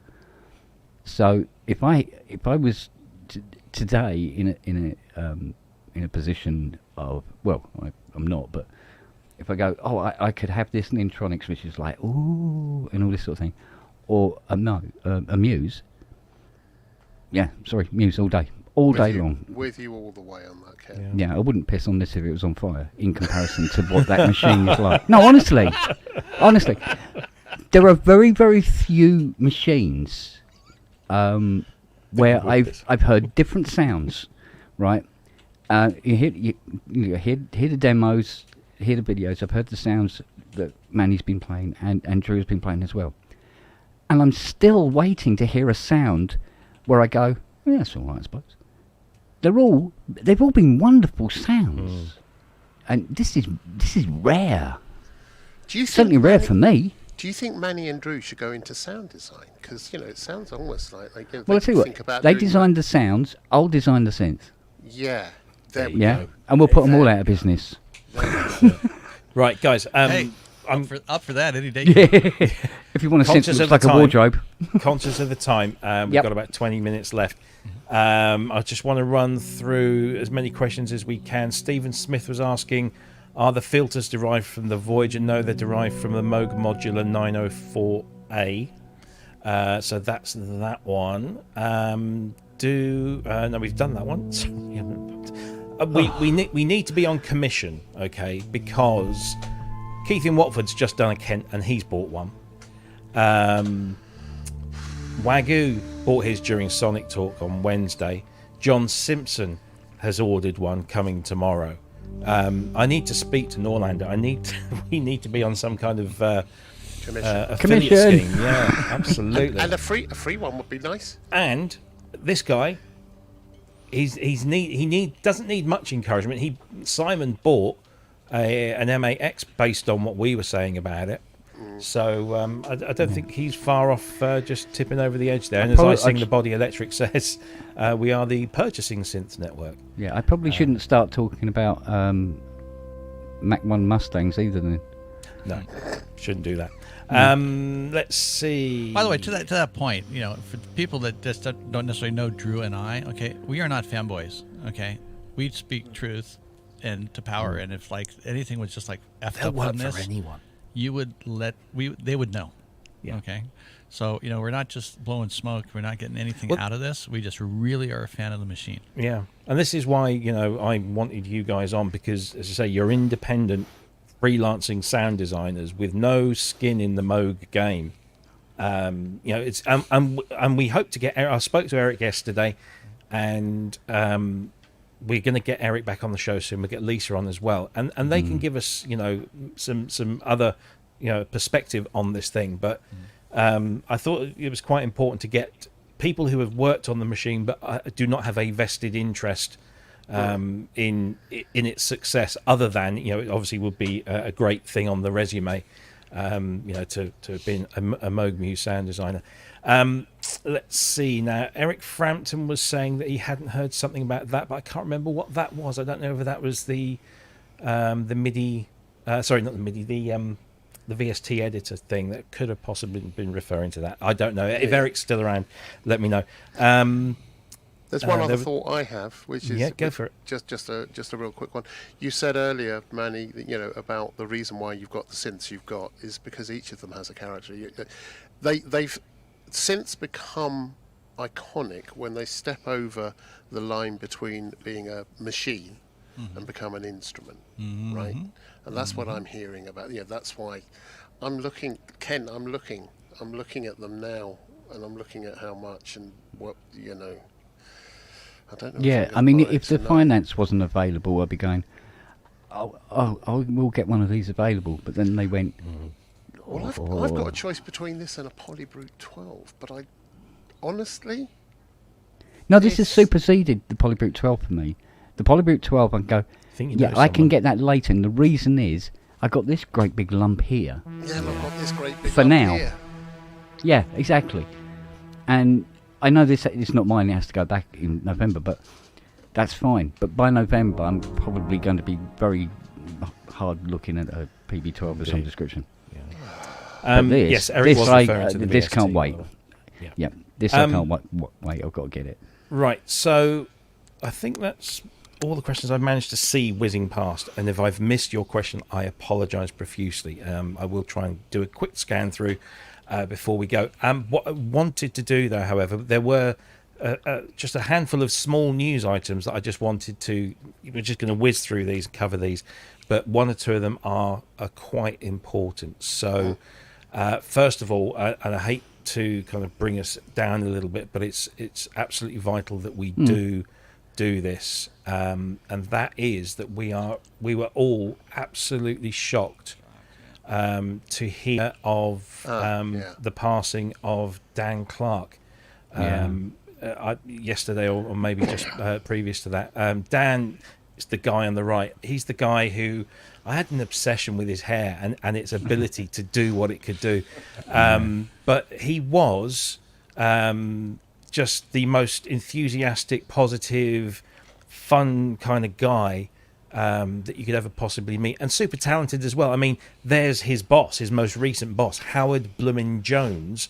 He was one of the keys players on the Howard Jones live shows, also Mid-Year as well, and many others besides. He used to work for Roland many years ago. He then went over to do stuff with Behringer, and you might recognize him from such videos as the RD9 and the Crave and other ones as well, where his infectious personality was, one of the best things about those videos.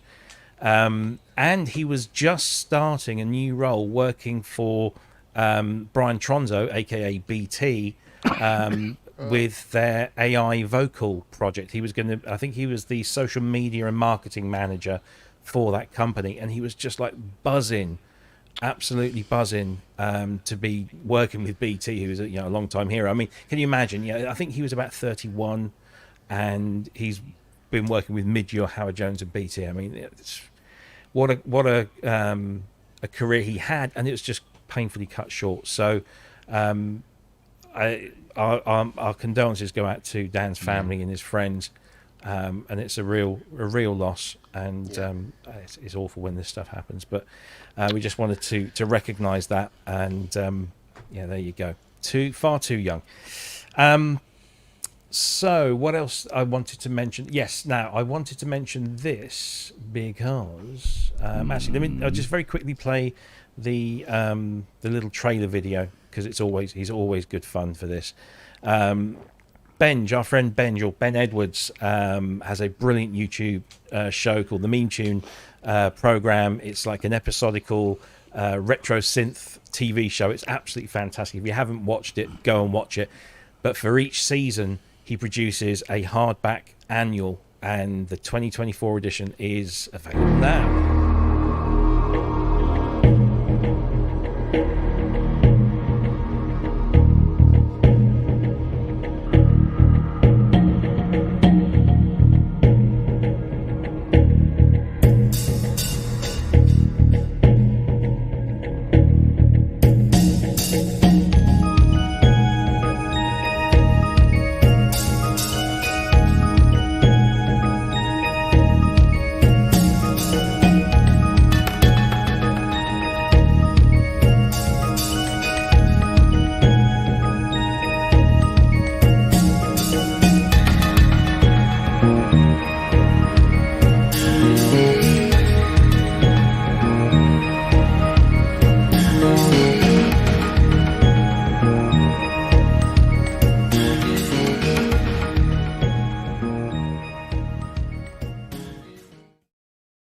So there you go. The Meme Tune Show Annual 2024 is out. If you buy it, you'll get a download code where you can download all the music that Benj made. And it all kicks off, and I'm sure Manny already knows this, it all kicks off with the TG77. And there's loads of other stuff in there as well. And, of course, there's that marvellous 2500. And it's some ridiculous stuff that Benj did, and it's all documented in the book, and you get the audio, and in the book it tells you when to listen to the audio when you're reading through the book. It's great. There's a crossword in there as well, so it's something for every synth nerd's Christmas stocking. Go and grab a copy of that. You know, you recommended him to me, I don't know, probably 9 months, a year ago or something like that, and I watched one show and I just thought, this is so awful, this is cringe-worthy. I didn't realise that was the shtick until I watched the second one, because you kept saying it was good. It's absolutely, he's brilliant. Yeah, absolutely. And, you know, he's a friend of the show. He's been on a couple of times. Yeah. He's also helped Kent lay his patio. So he gets his hands dirty. So yeah, I can tell you something about that 2500. Oh, yeah, go on. This is immediately after he bought it, and he just had it sent to me. Mm-hmm. When I took the back off it, there was 2 paper Christmas hats in it, a Christmas cracker, 2 shiny baubles, and some tinsel. Inside. Oh, mate, you would not believe what I find inside keyboards. Who's underneath the patio? Anything from brown shoes to sex toys. Wow. Sex toys underneath the patio? Probably, knowing Kent's dogs. Yeah. Yeah. Oh, he loved that was when I had 9. He loved those dogs. Laid down on the ground and let him walk all over him. Really, they loved him. 9 dogs. Yeah. What else do we have? We have the Time Warp 2600. Now, who remembers way out where the Time Warp 2600 was? What I think, was it the first 2600 soft synth? Pretty much the first one. Yeah. So it kind of died off, went away. It remained a 32-bit plugin, I'm sure, and it's never got. And it seems now that Air, who are also part of the InMusic group, have acquired the code, the rights, whatever, and have revamped it, and they've now relaunched it. And it's currently 50% off in a launch promotion. So you can grab it for $49.99 if you don't already have one of the numerous ARP 2600 plugins that are already available from the likes of Korg and Arturia and Cherry Audio and so on and so forth. So yeah, if you're looking for another one, of course it says that the original version of this was endorsed by Alan R. Perlman, so he's obviously not had any say in this one. But it's nice to see it out there, and I believe Lisa Belladonna has done a bunch of patches through her connections through Moog and InMusic. So been interesting to see what that is or how that sounds and compares, and you can get a free demo of that, so I just thought I'd mention that one in there as well. What, Lisa comes round and does it for you for nothing? Yeah, she comes absolutely free, free of charge. Good of her, isn't it? This one, is she any good at repairing them? Because I've got 4 here. do you know, I wouldn't be surprised. She can turn around to most things. Okay. Very quickly, Roland Cloud have announced they're retiring the Sound Canvas plugin. And I was talking to Andrew earlier on, and I'm saying I actually feel a bit gutted about this, because I have a thing for the Sound Canvas, because it was one of my first ever synthesizers. I still got it. It's just over there, SC88. And so when Roland Cloud came out with this, I thought, great, I don't have to get the box out and what have you. And they're retiring it. If you do have Roland Cloud, you will still be able to use this beyond its retirement date. They just won't be updating it. So therefore, when hardware and software beyond, operating systems goes beyond its capabilities, it will eventually just die that slow death. But I just thought that was rather sad. Anybody got any sort of nice stories about sound canvases? Because they were, I used one extensively. Yeah, I had the SC88. Yeah, SC88, Wave Station, and the Kurzweil K2000. Wow, were like fundamental for years. Yeah, because the SC88 it can trace its lineage sonically through the JVs and then previously to the D50. It's the same kind of stuff. I mean, there's certainly sounds on the SC88 that are almost identical to kind of D50 stuff. It's It was an amazing box. Yeah. Yeah. And the acoustic sounds, the orchestral stuff. Yep. Particularly, my favourite was the French horn orchestra, which Yeah. I thought it was a beautiful sound, very Pet Shop Boys sort of early '90s sound. But yeah, I was loved saying that. to Robbie this afternoon when we were talking about it. When I was in the studios in probably the 80s, late 80s, someone came in one day with a D110, and you remember I got the MKS 80s and the DX5s and the emulators and all this shit. And someone bought in this little 1U rack thing, and I thought that's going to be awful, and it sounded. They made it sound amazing. I'm kind of, what's going on here? And then later on, they got hold of a sound canvas, came in. They did some covers of a couple of Beatles tracks, and I think one of them was Sgt. Pepper's. And I'd listened in Air Studios, I'd listened to some of the master tapes on the two 4-track machines which George Martin was remastering. So I'd listened to the sounds of the horns and the strings and everything on that.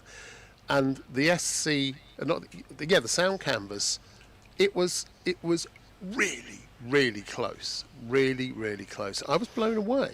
I was completely blown away by just how good it was. So, I think, going back to some of these things, Robbie and I were both looking for the original Edirol sound canvas plug-in, with the orchestral plug-in. So, hopefully it will stay and it'll be, it's a shame. It's a good thing. It's a good thing. Didn't the Edirol die round about Windows 7 Probably. It wouldn't work. I mean, you can still find it online, Still albeit unofficially.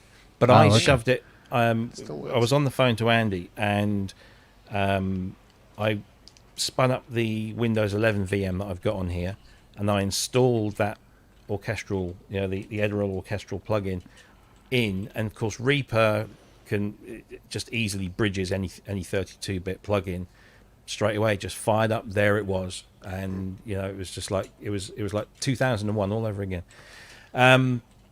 So and Nick obviously I would expect Nick Howes in the chat to be lambasting the sound canvases over the XG boxes that Yamaha did. And what I will say is that in my opinion the sound canvases blew everything away when it came to acoustic replications, but I think the XG did synthesize sounds better.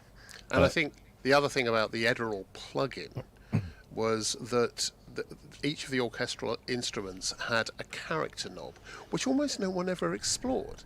But when you did, you got these amazing articulations and sweeps and whoops and things from everything. You got such different characters. They were really, really good. And I'm sometimes going back and looking at these things, you go, wow, that was way ahead of its time. It's also worth mentioning that Roland Cloud do all the SRX boards as individual plugins, and those SRX boards again can trace their lineage back through the similar sort of sound engines. I think that was pretty much it. There you go. Look, there's the package. I was desperately looking for a video for this one, but there isn't one. But I want to give it a mention because Tom's an absolute legend. And that is the Analog Solutions 500 sequencer is now available for a mere £999 excluding tax, and it's basically a Mega City reboot. So if you're familiar with the Analog Solutions Mega City sequencer, it's kind of that with a few little modern twists to it. But if you're into your tabletop sequencers, you probably won't find it any better than that one. So I just wanted to give that a shout out. And finally, I want to bring all your attention to a new thing that we're doing, and that is Pro Synth Network Shorts. And so it's not me. I just got my T-shirt. That'll match well. Yeah. It's not us in our long johns or whatever. For yourself. We are putting together just a collection, a playlist, if you will, of short videos. That's the name, and we've kicked it off for the last 3 nights. We've released 3 Polybrute patches. I'll probably do a few more before I move on to something else, but we shall have a variety of things in there. So if you want to just sort of get a feel for how a synthesizer sounds just being played for 2 or 3 minutes, then there we go. So if you subscribe to the channel, you'll get notified every time we put one of those up for sharing.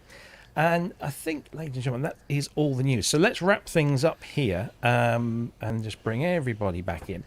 So last words to our guests, Manny and Drew. We've had some people, obviously Kent was one, we've had a few others, and I do believe that Simon may have actually caved. He might have bought one.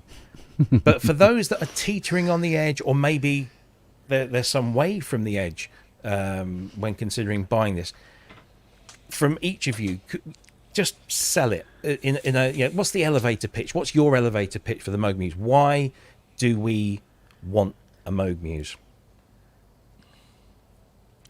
The sound, the immediacy. Well, okay. I would say pretty much the same thing. It's an inviting instrument. It's not just a synthesizer. It really has the feel of an instrument. Yeah, and there is a definite. And it sounds like if you want the Moog sound, I don't think you can find a better version of it. Mm-hmm. Cool. Yeah, and it's going to be a keeper. I don't think people who get one are ever going to get tired of it, because there's a lot still to be discovered. Not related to the question directly, but if you have the opportunity and are lucky enough to have a retailer where you can spend time playing on it before you buy, do so. You probably won't have to play long. No. Or at least somebody with a good return policy. Brick and mortar places aren't that common anymore, which is a shame, because some of this gear, you want to really take your personality to it first before you set up having a long-term relationship with that investment. I always say to people, hire one. If you're not sure, hire one and get it taken off the price later. If you hire one for a couple of days or a few days or a week, just do it. And send me cake. I have another reason why you should get one. I've just pushed auto-tune on the memory Moog, and it's now saying 5-tuned. So let me answer a question that didn't come up on that. I think Drew will admit that even from the prototype areas level that we had of the hardware, its tuning has been pretty good. It has like 3 levels of tuning that you can do from cold boot and let it go memory Moog style, but it's actually pretty stable. And the quick tune, what is it, Drew? 15 seconds, 20 seconds? Less. I think it's like 6. Yeah, I haven't had to do anything major to it since I got it here the first time, ran the big one, and it's just quick tune, quick tune, quick tune. And I don't do it that often, don't get me wrong. Yeah. But it's stable. And it's good because I couldn't do FM patches if it wasn't. If it wasn't stable, yeah. Yeah. Very true. Very true. Gentlemen, thank you so much for giving up a couple of hours of your day. I know we land right in the middle of your daytime, and I know you're busy guys. So we really do appreciate you coming on, and obviously we want you back again soon. So we'll come up with something. Get another gig that you both share, and we can get you on and talk about that. Genos 2, that's what we were going. That's what I should have done. Stephen Smith over in Australia there. So sent me a picture today of a Genos 2 that had been placed atop an 88-note weighted control and had some custom sides on it. I mean, it was just like, how can you make something that's awful even more awful? And there it was, right in front of me. And we shall get all the Genos 2 fans again coming after us. Gentlemen, look, thank you ever so much. It's been a great honour to have you on again, and thank you for your wisdom. And we look forward to videos on maybe both of your YouTube channels demonstrating the Muse a little bit further. I put a couple up. Yeah, I'm going to probably do some more of my patches at some point, and cool. I don't know if Drew has yet, but you should, Drew. You got killer stuff in there. I'm going to. I have a bunch of new patches, so I'm going to do a short video of some of the sounds. I have a question. Oh, go on then, quick. Sure. What did I bring this up for? I don't know. I have no idea.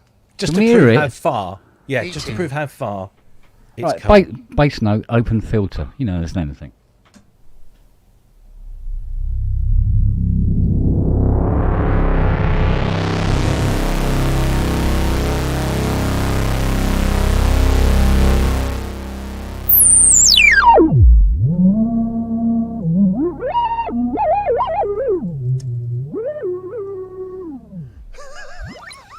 Interesting. Yeah. That's 10 grand any day of the week. Yes, indeed. It does sound very nice. The thing is, it sounds very in tune, although it's saying 5 tuned. Well, you know it's lying to you. They always lie to you. Oh, they're always bloody things. Always lie to you. Anyway, that's it. That's the show. That's a wrap. This time next week, there might be something else sitting behind me. We'll see how that goes. Hence, I don't have any room for a Muse yet, but I will. It's definitely on my list, and it's right at the top. But we will be back same time, same place next week with another show. Probably just be a regular show, unless something changes. With a Muse beside Kent. Well, yes, we'll have a Muse beside Kent as well. Oh, I don't know. It's coming from Sweden. They reckon it'll be Sweden? about 2-3 weeks. So Wow, why Sweden? because they didn't have any here. Oh. I know. I mean, to be fair, I've been looking at, or no, not me. Steve. Apparently, the Elbows was Swedes have looking- been dropping the ball. They haven't been buying them Yeah. as quickly as we have. Andertons went from 8 to 1 in a very short time. Yeah. So yeah, they are flying out the stores. But yeah, there we go. So we'll be back same time, same place Had a next week. Jupiter Don't rate like forget, that. Andy Synchrotron is going to be doing his live stream tomorrow morning UK time, 10 a.m. Then Ramsey will be on at 2 p.m. I won't be there because I'm being dragged out to my mother-in-law's care home's summer fete. Ooh. Nice. Nice. So I won't be there for that one. And then I'm sure there'll be a pub at some time over the weekend with Kent. And There might be one lots of- tonight, actually. Oh, really? Well, I've carried this bloody thing up here now. Well, true. You might as well make something of it. We'll have Yeah. a There's- Moog off. We'll have a Moog Yeah. off. Yeah, You but- dial up a patch, I'll dial up a patch. Exactly. We'll Yeah, Moog- exactly. Moog off. Plus, I took what old Brooksy said to me last night to heart, and I was thinking about it last night as well as today, and I think I'm pulling some Gonna stuff move out. things again. And Uh-oh. yeah, it's that. Just do it again. slowly and just remember where you've unplugged things from. Plug them back in. Yeah. And But- Drew's going to play. Sorry, remember what? Yeah, play us out. Yeah. Let's hear these girls. Indeed. Come on.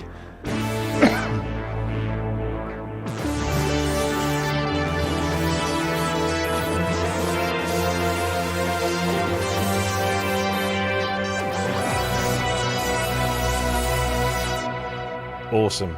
Thanks, Drew. Appreciate it. See you all soon, guys. Thanks for watching. Take care. Don't forget to hit that like button. Give us a Cheers. subscribe. Loads more new content coming.